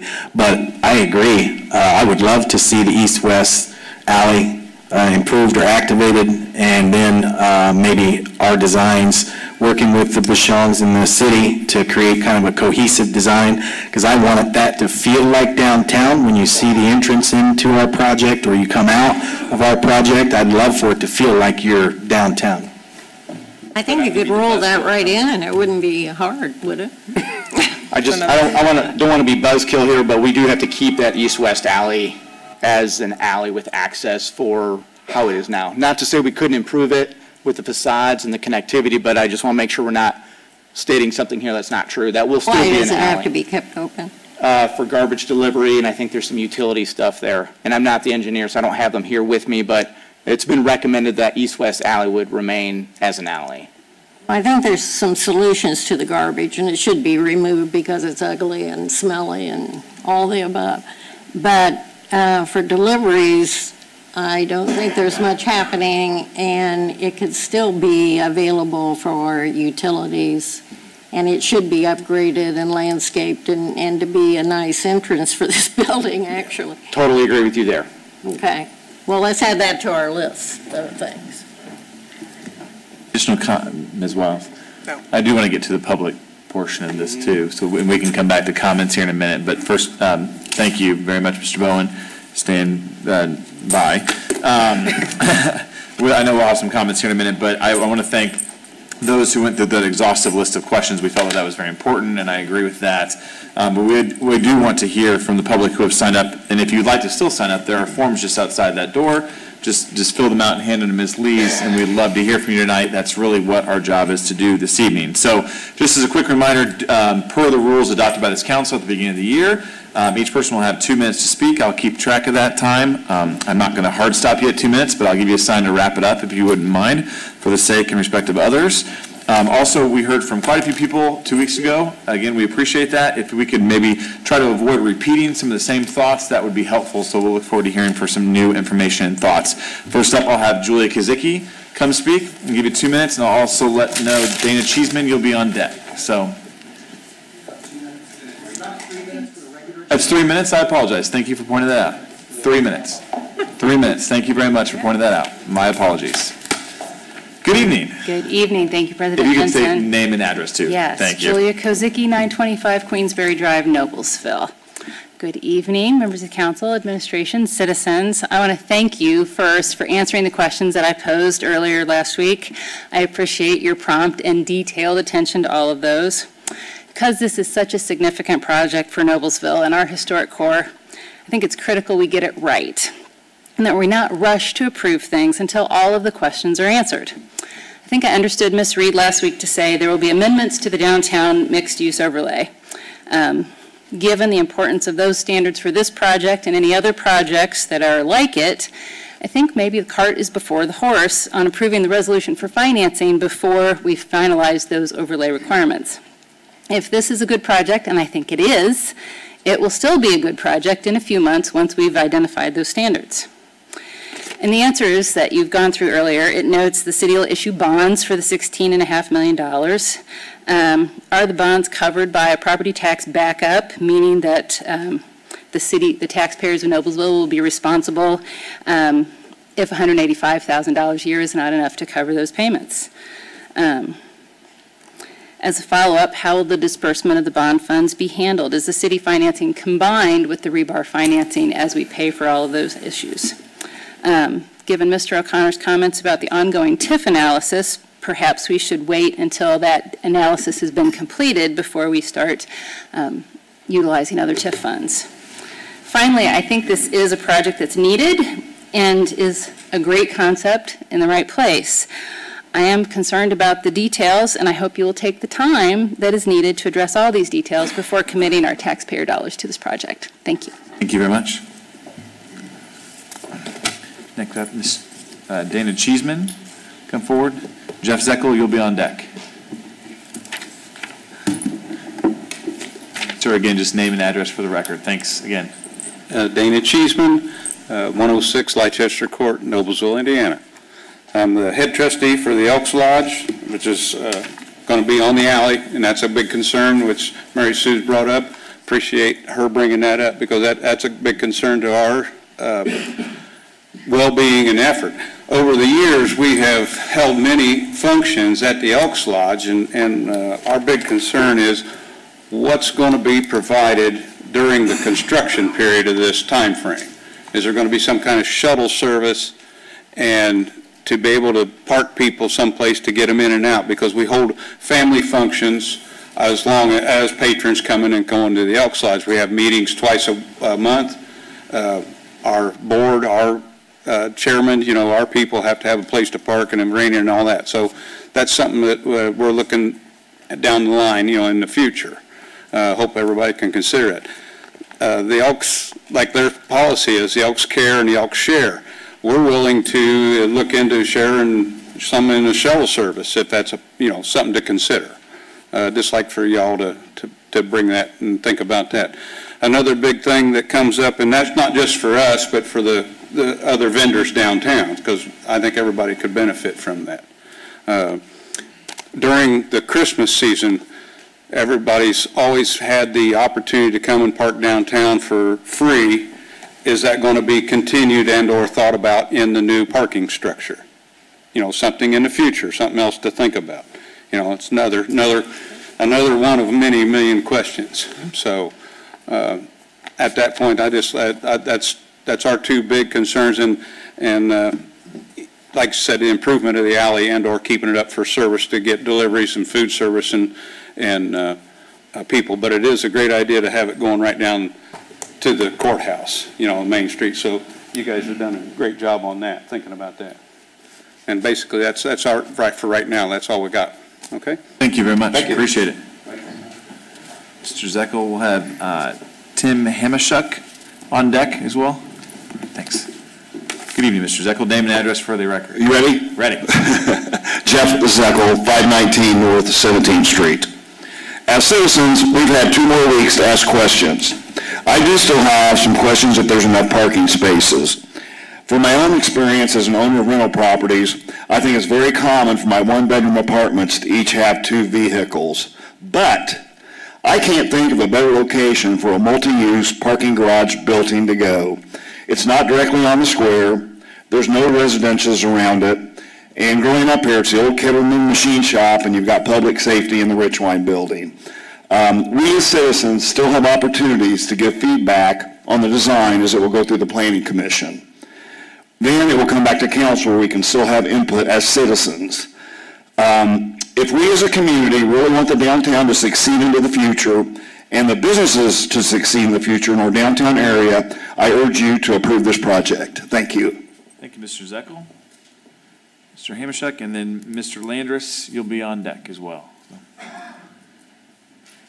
Mr. Hamashek, let me again apologize for my trip up there. So you have 3 minutes. So. Thank you. And name and address for the, thanks. Tim Hamashek, 7180 Oak Point Circle in Noblesville. Just some observations, some questions, and then some conclusions. Which one? Speak a little closer to the microphone so everyone can hear you. Okay. Thank you. One of the things I noted, there was a lot of details presented tonight. Still an awful lot missing. There were comments about that the development meets the requirements. I referenced the Unified Development Ordinance for City of Noblesville that says for downtown the maximum building height is 4 stories or 50 feet. This clearly isn't 4 stories. I have no idea if it's 50 feet because there's no information presented other than one artist rendering. It's another issue, and I appreciate that others have said that as well. I did a rendering, some of you may have seen on social media, of what this might look like relative to the other structures. And if this has been worked on for months, I question why none of that is available for us to see. Clearly, the JPEG is part of what is a 3D rendering. All of those views should readily be available, should be in front of the public, in front of this council before any decisions are made. Some of the comments on the, and I appreciate the Ms. Church-Kazicki's very detailed assessment on the financials. I feel more concerned tonight after seeing what was presented and what appeared to be even evasion in terms of some of the details of the financials. If the developer is having so much difficulty making this work, then maybe we do need to solicit a request for proposals. Let other developers have an opportunity for this very critical development and piece of property in the city, instead of rushing into signing something before the details are done, before the designs are done, before the public's seen it. And I request that, that the council seriously consider request for proposals on this, that no immediate action in terms of signing any obligations to a development company be made until all of these concerns, full details of the development as it stands now, be made available publicly, including other than the renderings. I noticed even on the, what was attached to the agenda for the minutes tonight, many of the exhibits were blank. Why are the exhibits blank? Show us what has been worked on for months and months and months, and let us see what's there. If it's not ready, then it's not time to proceed. Thank you. Very much.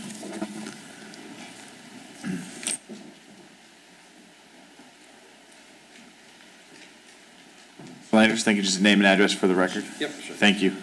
Brian Landers at 294 South 9th Street, Noblesville. Mayor, Council, appreciate your time this evening. Ms. Rowland, I appreciate, and Mr. Taylor, I appreciate the feedback and the dialogue and helping me as a citizen through this process and understanding how this all works. And actually, Mr. Bowen, I appreciate your feedback kind of over the last couple of weeks as well. And actually, I think Mr. Bowen has put a good package together for himself as the developer. Honestly, as someone that negotiates big deals, it is the deal that I would probably have put together for myself as well. However, the problem is, while this is a good deal for Mr. Bowen, this is a bad deal for the city of Noblesville, and this is a bad deal for the citizens and taxpayers of this city. I think we heard very clearly tonight from Mr. Jensen. This site, while is a premium site, it's being overbuilt. We're trying to cram 7 stories, we're going underground, and now it has gotten to the point where we can't even entertain shortening the height of the building. 5 stories for certain will tower over the historic downtown. It will ruin the historic downtown, make no mistake about that. But beyond ruining historic downtown, I want to talk a little bit more about the costs, because the costs of this project are really being driven by, number one, overbuilding on the property, but number 2, going underground. We saw on the figures tonight, and I really do appreciate the transparency on the figures, $39,100 per space, and Mr. Jensen, I think, described it well. The primary drivers are everything that it takes to build 2 floors under the ground.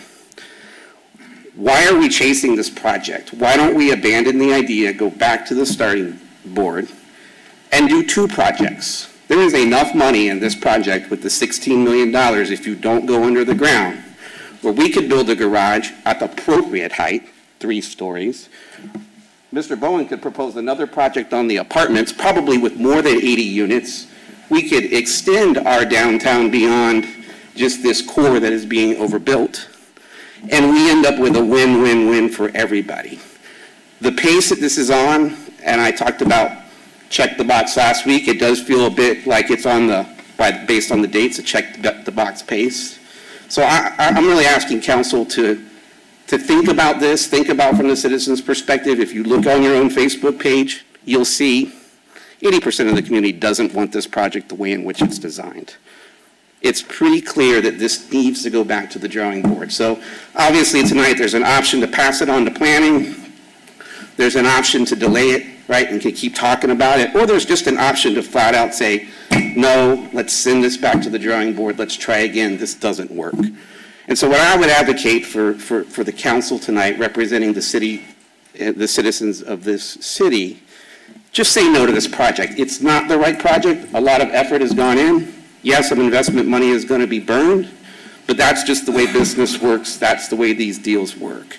This project does not deserve to be continued. This project deserves a no vote tonight so that we can have faith in the system and that our feedback is being heard. Thank you. Thank you. With that, that's the last document I had in terms of willingness to speak. Mr. Cook, did you have a few comments to close? And then I know the council has quite a few comments to make.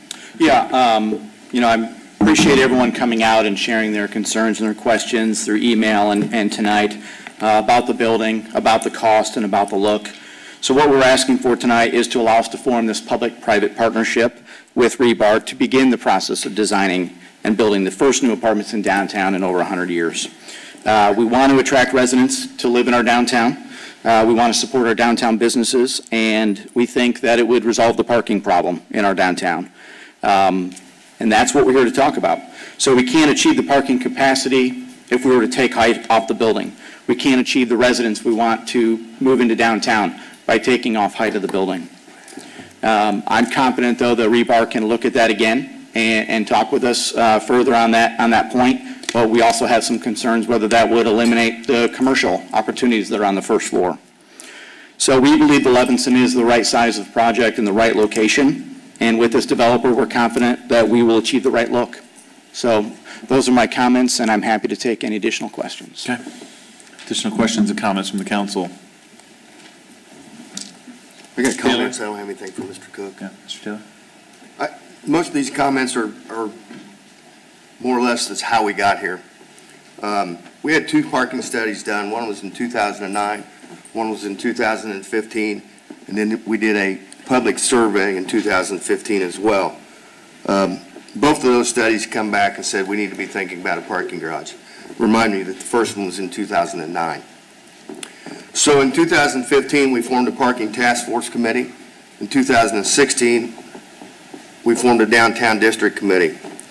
Both committees, the main topic was parking.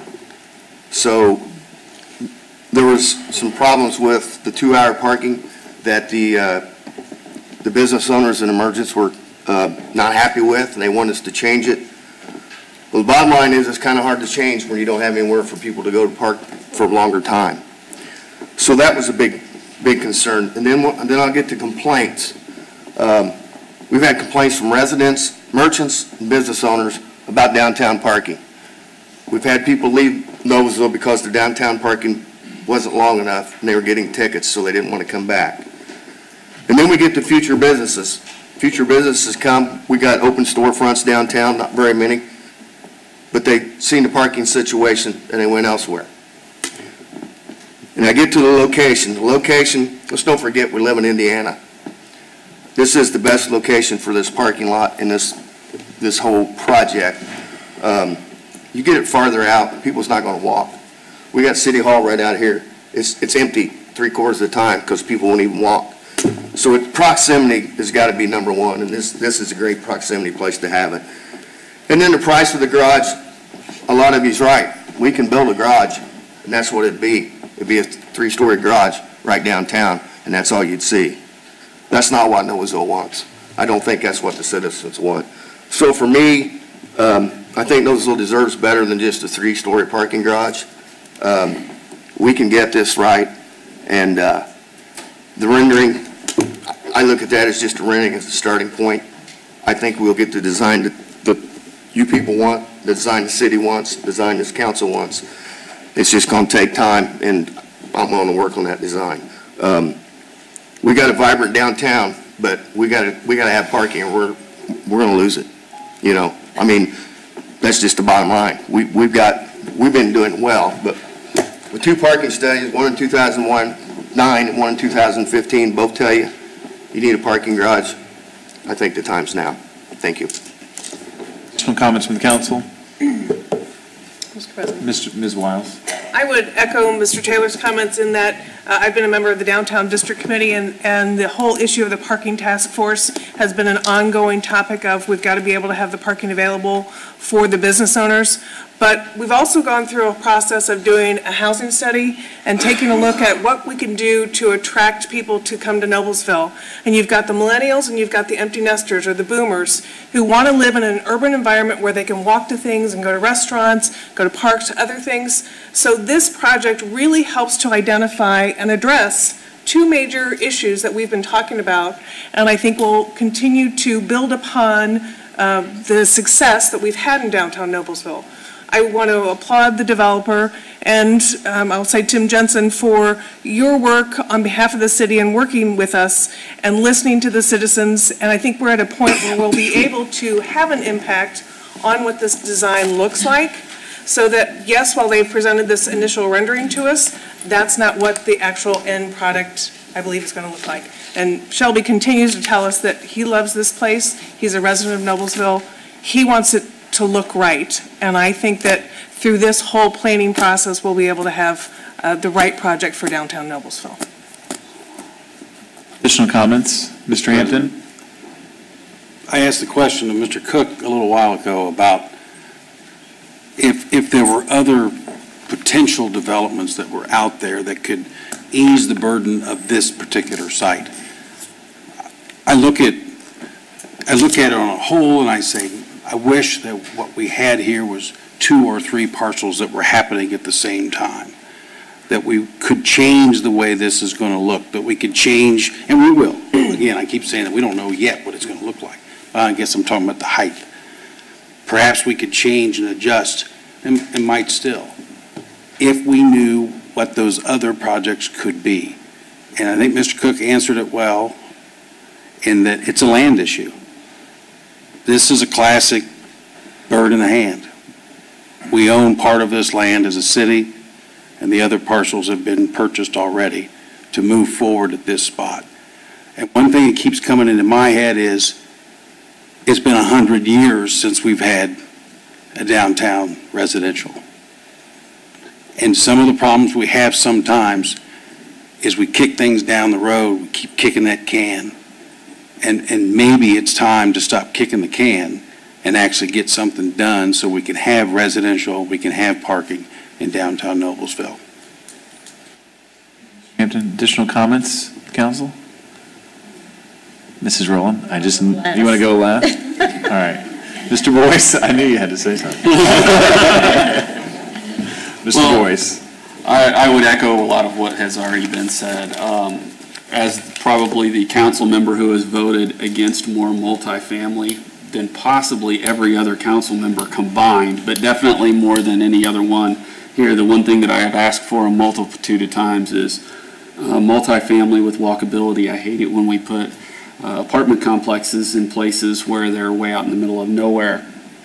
And this, I applaud everyone in Noblesville for bringing this, because it definitely has that walkability portion. I think it can help our downtown stay even more vibrant, and I'm excited about that portion. I echo a little bit of what Mr. Taylor said on the rendering. I think it's a starting point. I can understand you would not want to spend a ton of time doing public meetings and holding those and going through that if we're not going to be able to agree upon a financial position. And I think so that's, as Mr. Taylor said, this is just a starting point. We will get to something. I fully believe we can get to something where we all agree and we all do like it, and I'm excited to see what that will be. So, and I would also say the same thing. I mean, I remember when I was when I was the president of the Chamber of Commerce back in 1995, and we were talking about, no, I'm sorry, 1999, and we were talking about how parking was one of the big things, and we came up with a committee back then to talk about it. So I am glad that, as Will said, we're not going to just keep kicking it. We are actually going to try and do something. So, additional comments? Mr. President. Mr. O'Connor. I wanted to commend and thank everybody for coming tonight and offering their comments and input, and I think it just lends itself to the public discourse, and I think we should have it, and we need to hear from everybody, so I appreciate your being here. Mr. Boyce referenced 1999. I dare say this probably goes back to 1929 from a parking standpoint. You know, it's being a banker, and if you ask my wife, the first thing I'm going to ask her is, how are we going to pay for it? And that's typically, you know, the question. But I look at this and I'm thinking, how can we afford not to do this? Because we're at a point now where we need to drive the assessed value of the community, and we're talking about bringing maybe $8 million in economic development funding from new residents if you had 146 people in these units. You have downtown living that Mr. Boyce referenced, but I do think that we need to honor history, and I commend Mr. Bone for meeting with Mr. Highway and trying to make sure that what we do have is something that honors history but reflects what we need in the 21st century. And it's time to move the city forward, and this is a project that I've spent the last 4 months of my life in several meetings trying to determine what's the best way to do this. And I think what we've come up with here is an agreement that Mr. Bowen referred to that's got some caveats in it that is somewhat unique as to how we structured it from a revenue perspective. I'm sure the project agreement will have all the exhibits included in it. I heard that comment, and I appreciate that. Reading credit agreements for a living, I generally look for the exhibits as well, but rest assured they'll be there.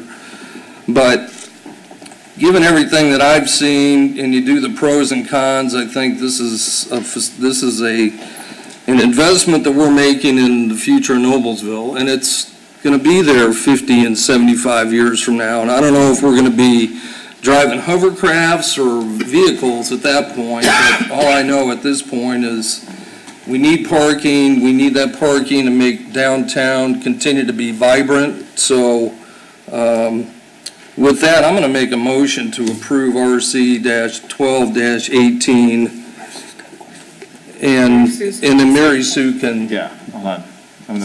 So go right ahead. You want to go last, correct, Mrs. You want to Rowland? go last. All right, let me go. Mr. O'Connor got ahead of us. Go ahead.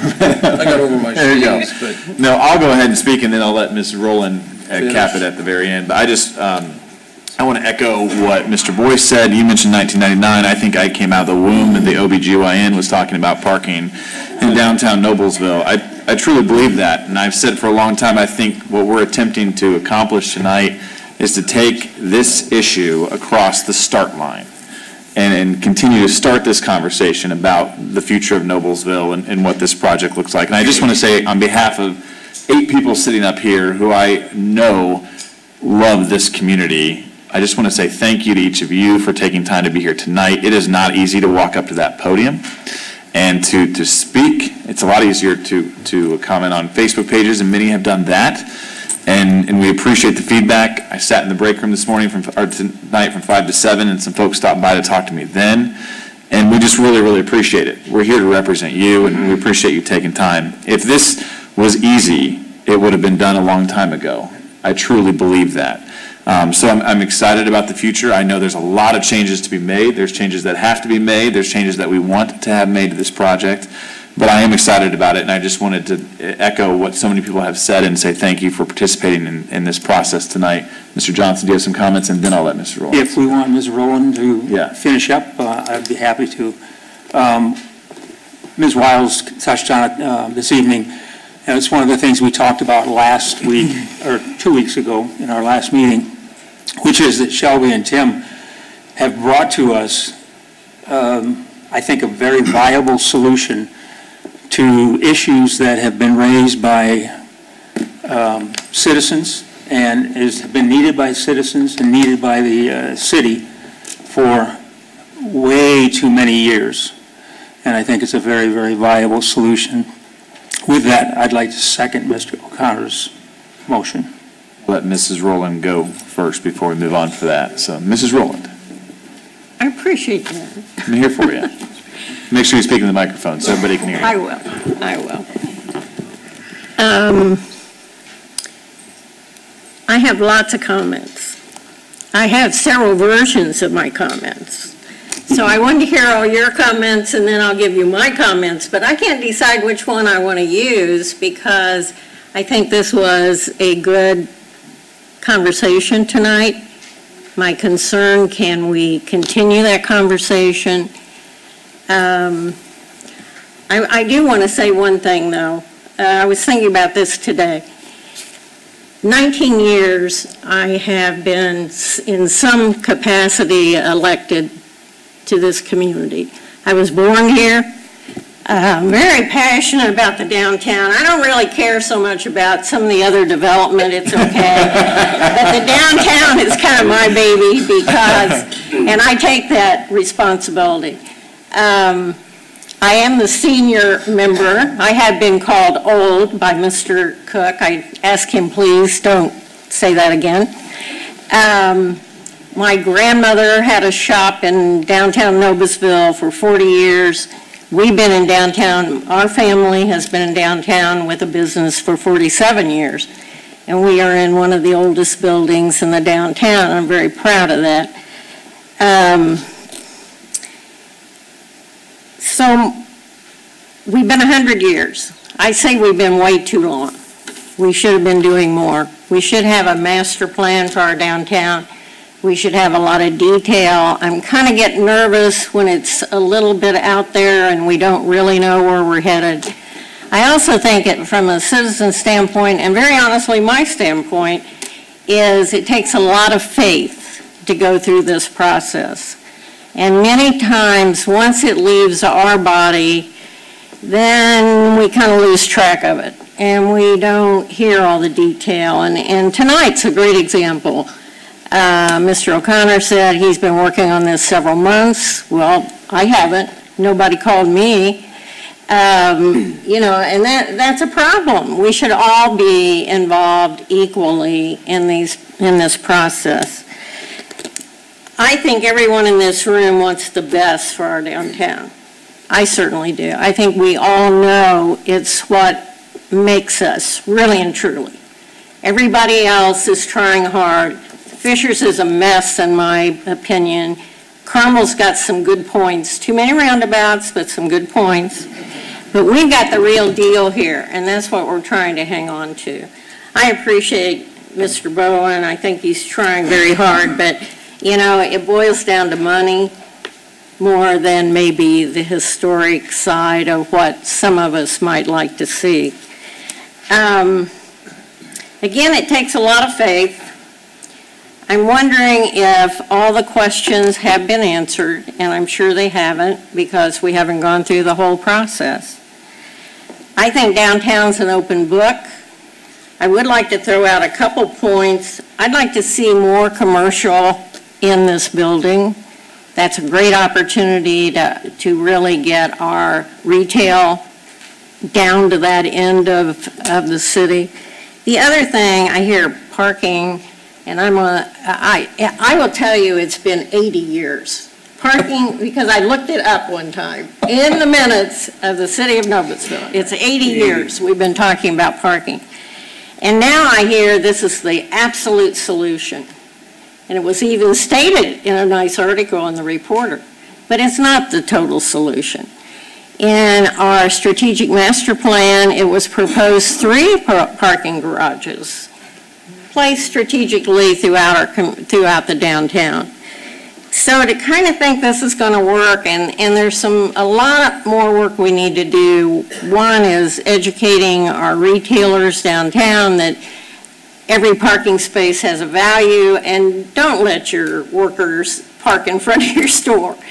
I think charging for the, Mr. Howard, I know you don't do that, but charging for the parking garage worries me because, and we have to, I'm not saying we can't, but I think we got a lot of work to do in that workers are probably not going to go pay $1 an hour if we shove them off the square. If the square is free, which I absolutely think has to be, then we've got to get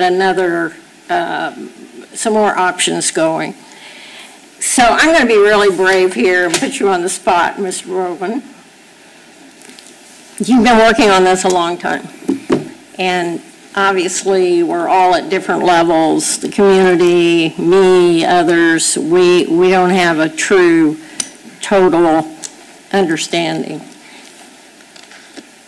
September 18th, you're going to meet with the Noblesville Preservation Alliance. I think that's a great, and that meeting's open to everyone. It's going to be here at 6:30. Not here, but down at the other end where the public meetings are. And I would love to hear from this historic architect. Could you give us 2 more weeks? Let us get the 18th meeting over with. Let us hear from this historic architect, and then we kind of know a little bit more where we're going. Can you just give us 2 more weeks, and then we'll put it back on the agenda at our next meeting? If you want my honest opinion, I'm sure you I don't think enough can change in that period of time. It won't be a thoughtful. Shelby, we need you to come up to the microphone, please. Thanks.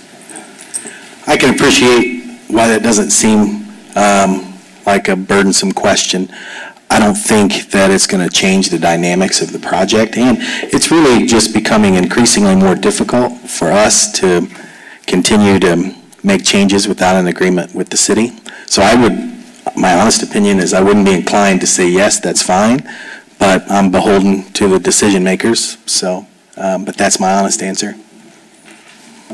Well, I know 2 weeks is important, but I also think that we could get some resolution and get on your team and be your biggest cheerleaders, and I think that's really what we want.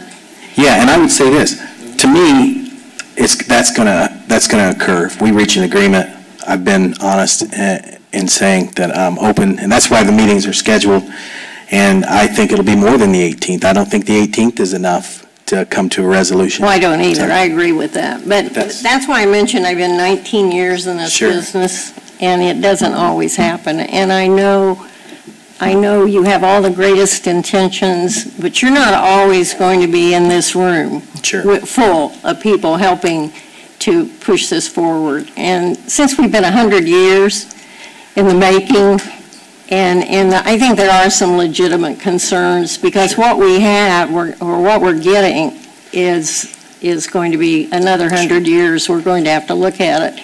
And I don't want you to have to move because no one likes your building after it gets done. So we want you to be happy here. I would just defer to you all on that, but that's my honest answer. All right.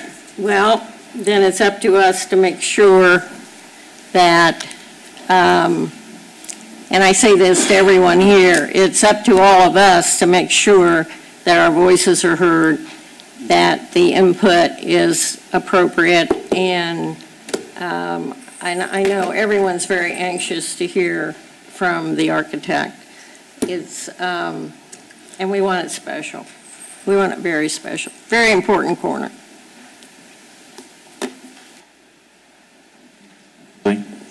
All right. So it has been moved and seconded. This will be a hand vote, so all those in favor of miscellaneous number 1, please raise your right hand. Opposed? 7-1 vote. We'll move along. And again, thank you all for participating in tonight's discussion. Moving along to new ordinances for discussion. Ordinance 30-09-18. Council to consider ordinance 30-09-18, an ordinance for amending ordinance 08-03-17 as amended for the adoption of an amended development plan indicating the removal of lots from the floodplain known as the Timbers Plan Development for property located north of State Road 38 and east of Little Chicago Road. Wait a minute. Let that calm down. I need somebody to introduce. Thank you. I got it. Okay. Motion to introduce. Okay. I'll second that. Thank you very much for motioning and seconding. Let's go on to the presenter, Ms. Yelton. Thank you very much. Thank you. Good evening. The item before you is the property that's located at the northeast corner of Little Chicago Road and State Road 38. It actually was before this council and adopted as a preliminary development plan back in March of 2017. Basically, the developers of the property at that time have gone back and I'm going to say kind of tweaked the overall site plan. A couple things. In the original PD, there was a maximum for 310 units of residential structures. The 310 units of residential structures is obviously based on what the overall density would be allowed under the R2 zoning district. Their preliminary development plan at that time only indicated 292 units. Again, as I said, they have gone back and basically kind of tweaked the project. What they have done is the area, this is the original site plan that was adopted. This is their new proposed site plan. The area that is in the hatch area here is currently located in the floodplain. They basically have petitioned to seek a letter of map amendment, which is a process that they will have to go through the Federal Emergency Management Agency, or what is known as FEMA.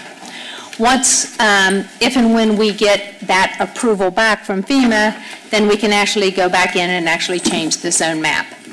What they're proposing with their new amendment, again, is to cap the density at 310 units. So that was what was in the original ordinance. They have made some modifications, I'm going to say, to the layout. If you can look at basically some of the street layouts have changed a little bit between what was originally done and what is currently being proposed. They also have modified, or what I'm going to say is shuffled, some of the inventory in regards to the 3 different product types that they have. As you may recall, they had 3 different lot sizes. They had 52 by 140s, 65 by 140s, and 92 by 140s. What they have basically proposed is that the 52 by 140s originally was 97 lots. It would be increased to roughly 118 lots. The 65 by 140s was originally adopted at 140. It would be decreased to 137, and the 92 by 140s would remain at 55 lots. Again, the Plan Commission did hear this at the public hearing. They did recommend by a unanimous vote to adopt this proposed amendment or amendments. Again, there were 8 members of the Plan Commission present at that meeting. Thank you. Questions from Ms. Yelton? Question out. Thank you very much. Oh, Mr. Taylor? I got one. Yeah. So are the bigger lots being reduced with smaller lots, or some of them are just being eliminated because of the floodplain? No. The large lots, the ones that were originally set out to be 92 by 140s, will remain at 55 lots. Okay. Thank you. Additional comments or questions? Mr. President, I would just say, as a member of the Plan Commission, the developer did go back to that original plan where there were concerns about the egress and ingress to the development, which was one of the things that I think we were desirous of seeing from the Plan Commission perspective. The lot inventory, there's a little bit of movement there, but not so dynamic that gave anybody any real concern from a Plan Commission perspective. And I think the developer's been diligent in working with staff to try to resolve issues that have been presented. So I just thought I would offer that up as info for the council. Does all the amenities that was in this project stay? Yes. Okay. Additional questions? Seeing none. Oh, Mr. Hampton? Mr. Harden going to speak? Or is Mr. Harden, would you like to speak?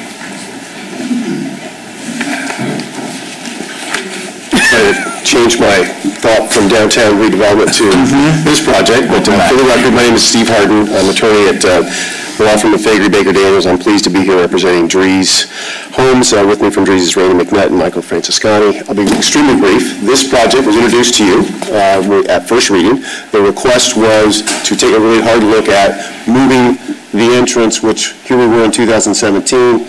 One of the ideas was to relocate it down here to be more efficient. The council suggested to really look at that closely with the city engineering department.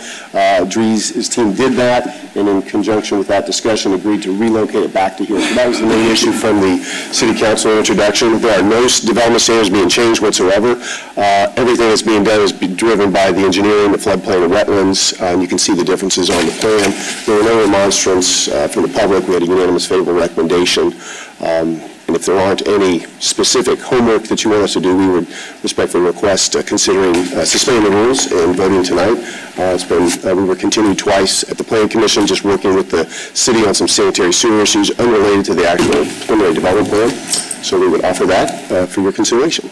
Thank you very much. Thank you. Additional questions, Mr. Harden, Mr. Hampton? Harden. Yes, sir.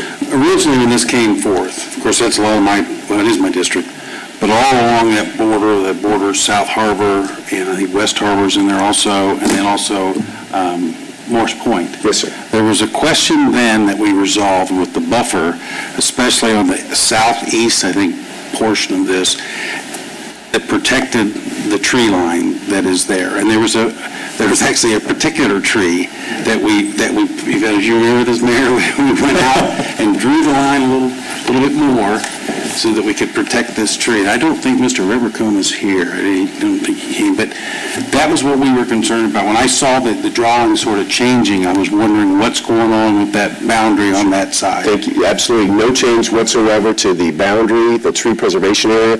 No changes whatsoever being made to any of that. That's written in here, correct? I think we're not changing anything. Okay. That's absolutely. So what was in there before is still there? That's correct, sir. That was my question. Yeah. Thank you. Thank you. Additional questions, Mr. Harden?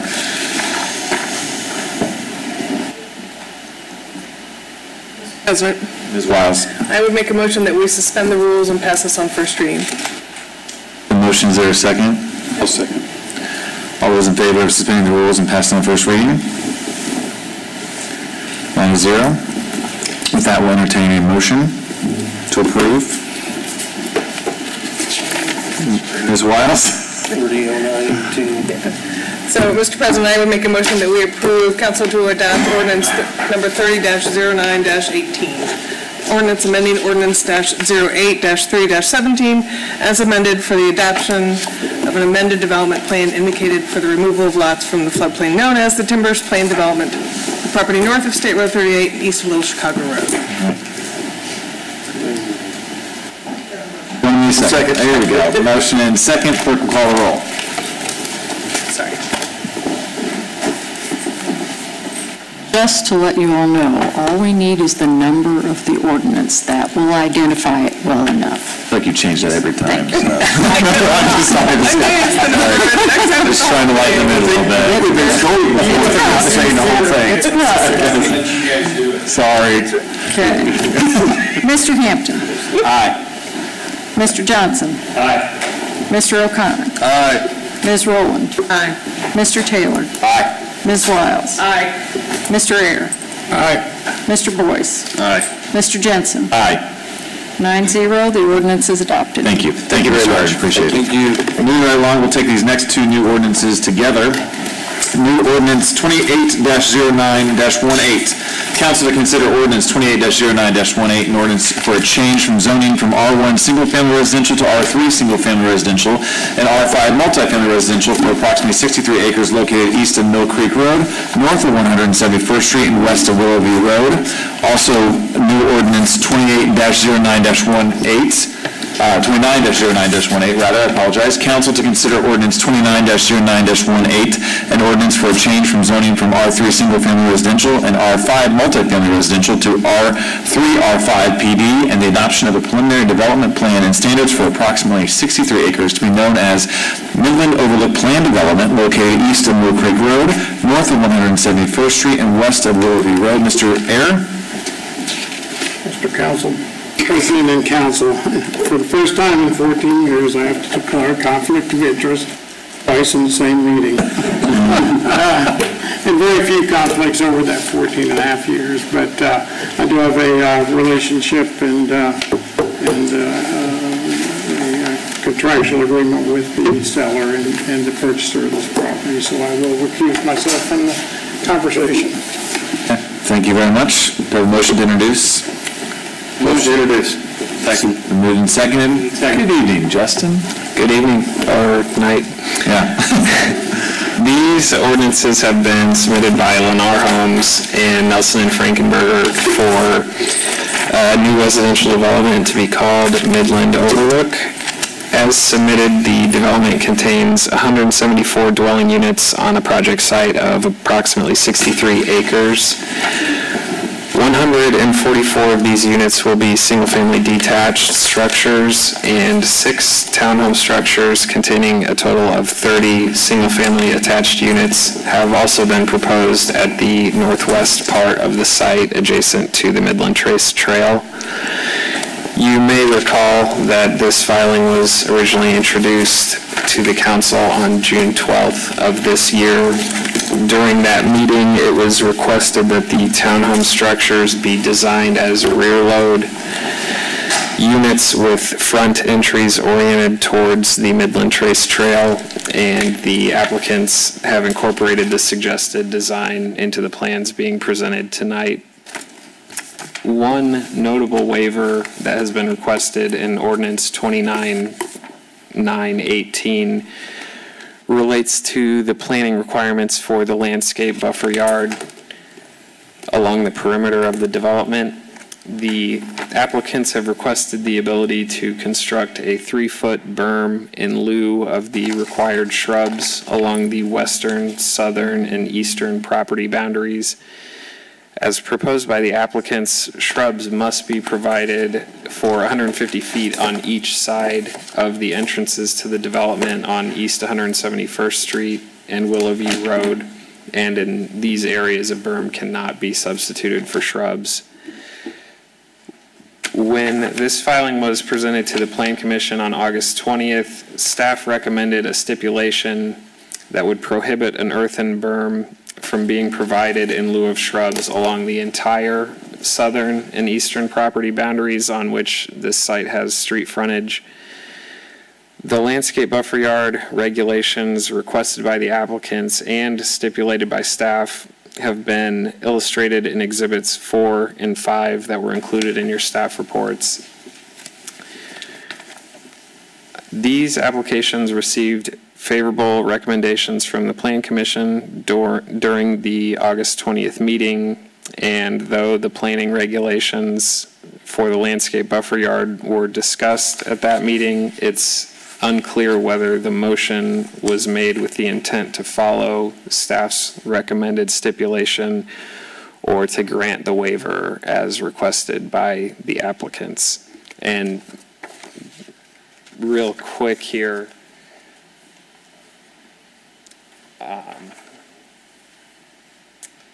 so these are the regulations. This is it's kind of hard to pick up the colors here, but the purple here at the entrances, that's what 150 feet on each side of the development entrance would be. That's where the applicants have committed to put shrubs in accordance with the perimeter buffer yard requirements, this site plan in purple along the southern and eastern, that's what was requested, the shrubs in accordance with the standards, that's what was requested in the stipulation by staff. And with that, I can answer any questions. Questions, Mr. Susler? Urban Development?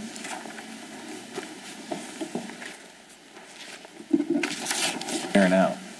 Any questions? Out of staff. Yeah. Will the developer come forward? Mr. Dobashewitz, good evening. Name and address for the record, please. Thank you. John Dobashewitz with Nelson and Frankenberger with addresses 550 Congressional Avenue in the city of Carmel. We represent the petitioner Lennar, formerly Cal Atlantic Homes. With Lennar, and present this evening is Keith Lash, Vice President of Land Acquisition and Development, and Jim Schinner, attorney with our office, and other members of our development team.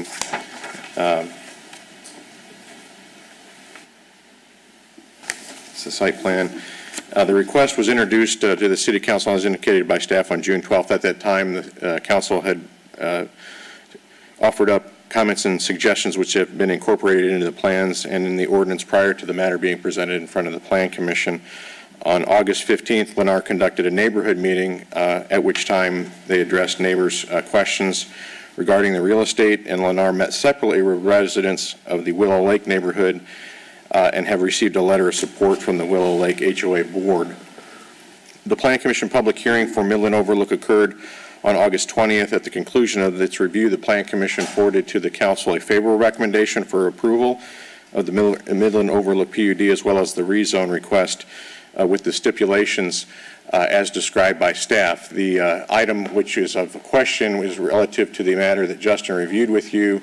The petitioner's request is to have the shrub plantings within 150 feet of the project entrance. I communicated earlier today with Mr. O'Connor, and while staff is correct that that discussion occurred at the Plan Commission as well as one other stipulation, the stipulation I'll review with you in a moment regarding road improvements, it was not made in Mr. Connor's motion.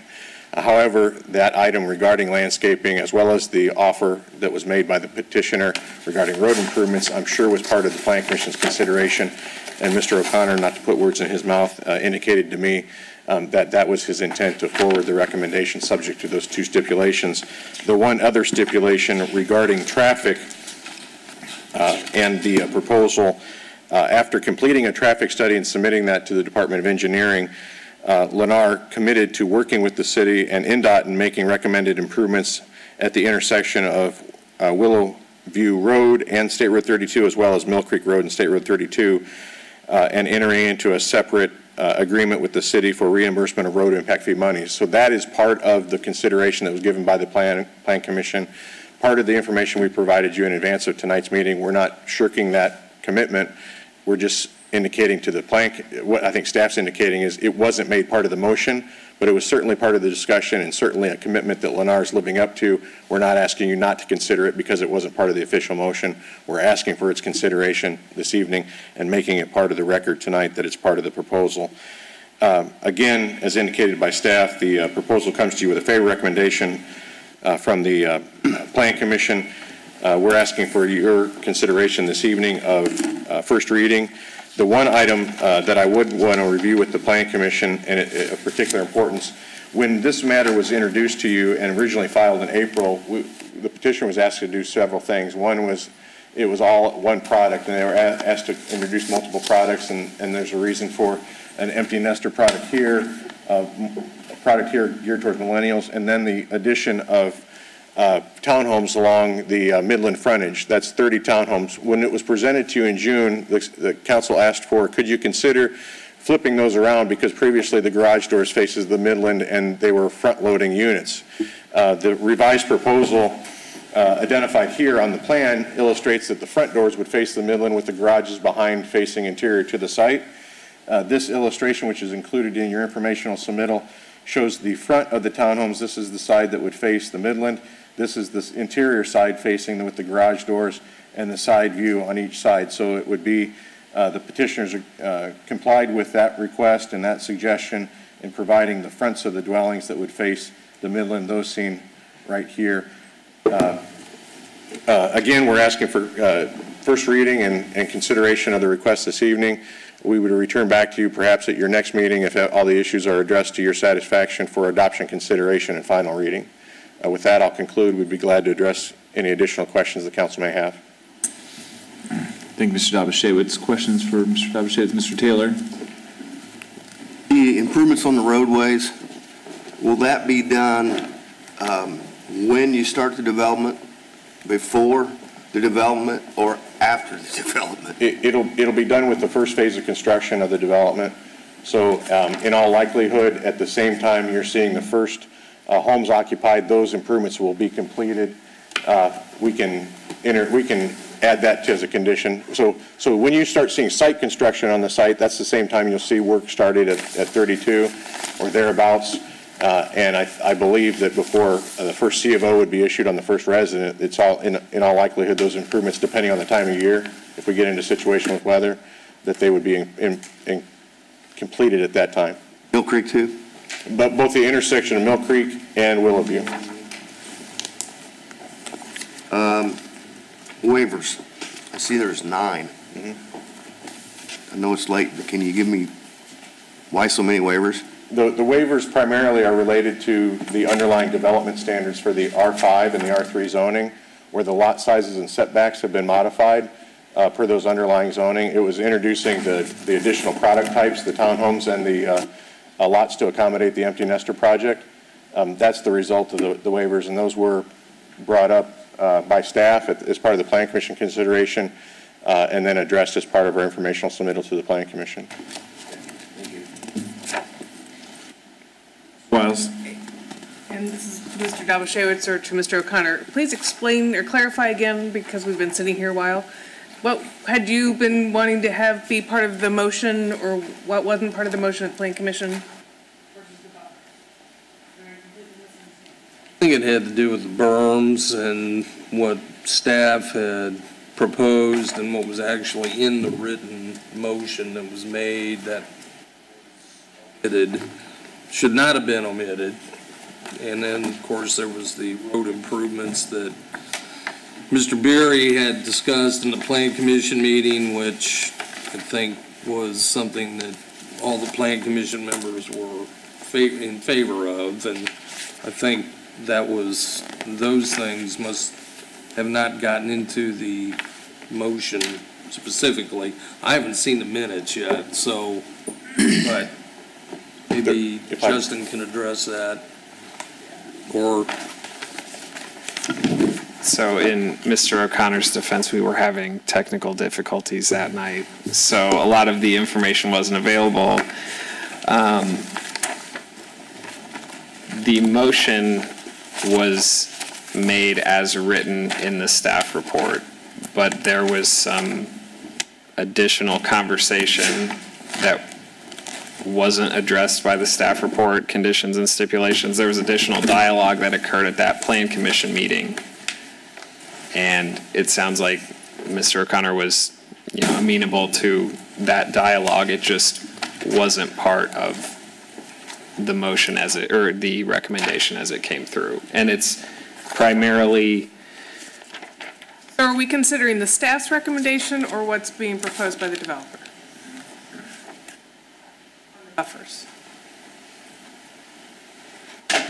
The information which is included in your ordinance for consideration this evening is the stipulation that we discussed with the Plan Commission that wasn't part of the official motion. I think for transparency's sake, what staff is indicating is that because Mr. O'Connor's motion that was made was relative to the conditions as identified in the staff report, rather than the discussion which occurred, we just need to observe that that's the case and that we're asking for your approval subject to our description at the Plan Commission meeting rather than staff's recommended stipulation in the staff report. So shrubs would be planted. As opposed to shrubs. Yeah, shrubs will be planted within 150 feet of the entrance locations rather than along the entire frontage as indicated in the staff report. Ms. Reed, for clarification. I'm just going to clarify really quickly. Staff is supportive of their recommended change that you are seeing today. What happened was what was submitted and what was written in this report, it had gotten worked out through the Plan Commission process, and we're supportive of the request. they're asking for this evening, if that's the question. That's the purple 150 feet. Yes. Got it. Okay. Thank you. Mr. Johnson? Mr. Dobshewitz, I'm looking at the drawing and trying to confirm to myself the units that are facing, the back of them is facing the Midland Trace? No, the front. Okay. That's what I want to make sure. So the parking then is facing the street? Correct. And you've got, well, either way, I guess it'd be nice to see some trees, shrubs, something to, whether it was the front or the back, to not just see the driveways, but I don't know, maybe that's not possible. There is a landscape, there is landscaping that would be between the dwellings and the street, and then also the shield from the backside of the homes here to the additional parking for guests. There's a berm there with additional landscaping in that yard. So we've taken additional attention, and then along the Midland, in addition to preserving the landscaping that's along the Midland, we'll supplement that with additional plantings. So there'll be the front doors that face the Midland, an intervening 5-foot concrete sidewalk just in advance of those homes, and then beyond the existing trees that you have today along that Midland frontage is the actual trail itself. Okay. So there's not direct sidewalks of individuals out onto the Midland. There's an intervening sidewalk, and then that sidewalk will connect over here to the path that connects to the Midland, and it'll also connect back to the internal street where you have a connection along Mill Creek as well as a connection on Willow. Okay. Some questions, Mr. Taylor? I've got a question. This may be a silly one, but sorry, I didn't get my homework done tonight. I'm assuming that the stars on all these lots are because of them facing the frontage road and along the Midland Trail. So at the August and July ARB meeting, the Lennar was asked to give additional consideration to architectural features that would enhance the appearance of those dwellings that would face the perimeter streets as well as the Midland. They agreed to that, presented that additional information to the Plan Commission at its August meeting. It's part of the proposal that we're asking for your consideration this evening. Okay, on the entrance off Willowview to the north, how come we didn't do at least 3 or 4 on that? Yes. Along these units? Yes, because your road's right there. You got them on the other side, but you don't have them on this side. So what you're suggesting is to consider additional enhancements on the back of these homes that would be visible from northbound traffic on Willowview? Correct.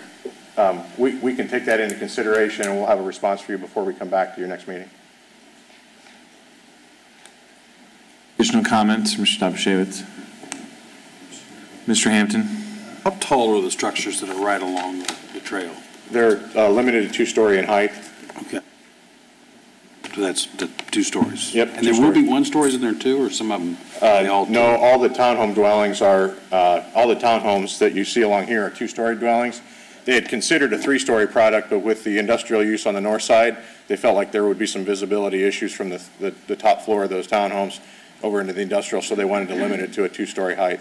That's what I remember. I feel like I saw that before. We talked about it. The ranch dwellings that are in this vicinity, which are further removed from the trail, those are predominantly ranch homes with like a finished loft, perhaps in the upper story. Thank you. Comments? I'll just comment quickly. I'll echo what Mr. Taylor said regarding the rears of those homes there on the south side. I'll also say I do appreciate your effort. You met with the folks to the east there in Willow Lake. Those are constituents of mine and very active citizens and care a lot about this development, so I appreciate you reaching out and chatting with them early on. I also do appreciate this flip in the townhome structure. That was something that we requested, and I think that first look process that we have done hopefully has worked well for you, and I appreciate you guys receiving our comments. For that, it makes it easier not to beat up from you so much tonight. So thank you for listening to that. But yeah, I would address what Mr. Taylor said regarding the rear entrances there on 171st Street. But again, I do appreciate your efforts to be a good neighbor to those folks around there and listen to their concerns. Thank you. Additional comments? Mr. O'Connor. Just to clarify so that everybody's on the same page, what kind of landscaping will be in the berm area. I see, and I'm trying to make sure that I'm trying to recollect to the Plan Commission meeting, but you'll have plantings along there, correct? So along the frontage of Willowview Road, there will be a combination as pursuant to the ordinance requirements along Willowview all across the frontage, because there is no berm between the pond and Willowview. Right. So all the prescribed plantings, which include shade, evergreen, ornamental trees, and shrubs, will be along the Willowview frontage. Likewise, along this frontage, where there's existing trees, we'll put the shrubs in there because we're not going to tear out the existing trees to put in a mound, so the shrubs will be in that location. It's along this vicinity of the internal properties here that are predominantly mounds with shade and evergreen trees. It's the mound that takes care of the issue of the shrubs, which is the shrubs are designed to provide a low transition area. So you've got year-round screening by the low berm that'll be installed along that frontage. When you get back to Willowview, or excuse me, 171st Street, there'll be shrubs along our entrance within proximity here. And then here we're doing more of mounding, evergreen trees, shade trees, and ornamental trees along this frontage. This stippling area identifies an existing wetlands, and there won't be additional plantings because we have to preserve the wetlands along that frontage. And then you get back to the area along Mill Creek, which there'll be predominantly a 3-foot mound along that frontage until you get to the opening where there's the pathway connection. So we're not talking about a significant variation from what the ordinance would otherwise require, but we think it's an enhancement rather than what's typically termed as a deviation. The enhancement is adding the berm where it's not required, supplementing that with evergreen and shade tree plantings rather than just having a soldier course or a scattering of shrub plantings. Thank you, that helps. You're welcome. Johnson. One of the things that you're probably aware of this is what the council has been trying to effect over the last year or so is wherever that you see a road and the view from the road is the backside of a house, trying to find some additional angles, things like that, to keep it from just looking like the back end of something, and you've got several homes here that are in that situation. I would hope that you could maybe try and find wherever you see either a road or the Midland Trace would be a very good place for this too, is some kind of additional features to the back of the house so it just doesn't look so bland, and it's got some additional angles and characters and stuff. Yeah, and I think that's part of the consideration that the ARB took when it reviewed the matter over the summer, as well as the Plan Commission. So all the lots that would have the back facing the Midland here have to provide the additional architectural enhancements. Those are the ones identified with the asterisk. And then the lots here that are along 171st Street would provide that additional enhancement, as well as all the lots here along Mill Creek would have that additional. So there's no flat backs of any homes along either the Midland, 171st, or Willowview, or the other. And the additional consideration that Mr. Taylor had asked for with the support from Mr. Jensen was these lots here. And I'm sure that Lennar will give that strong consideration, and we'll be back to you with a solution that works for everybody. Additional comments? Seeing none, see you in 2 weeks. Thank you. Thank you very much. Moving on to council comments.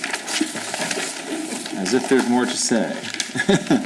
Any additional council comments this evening? Yep, I appreciate everyone's willingness to engage in the public process. And with that, I'll entertain a motion to adjourn. So moved. Second. Moved and second. All those in favor say aye. Aye. Good evening and safe travels home.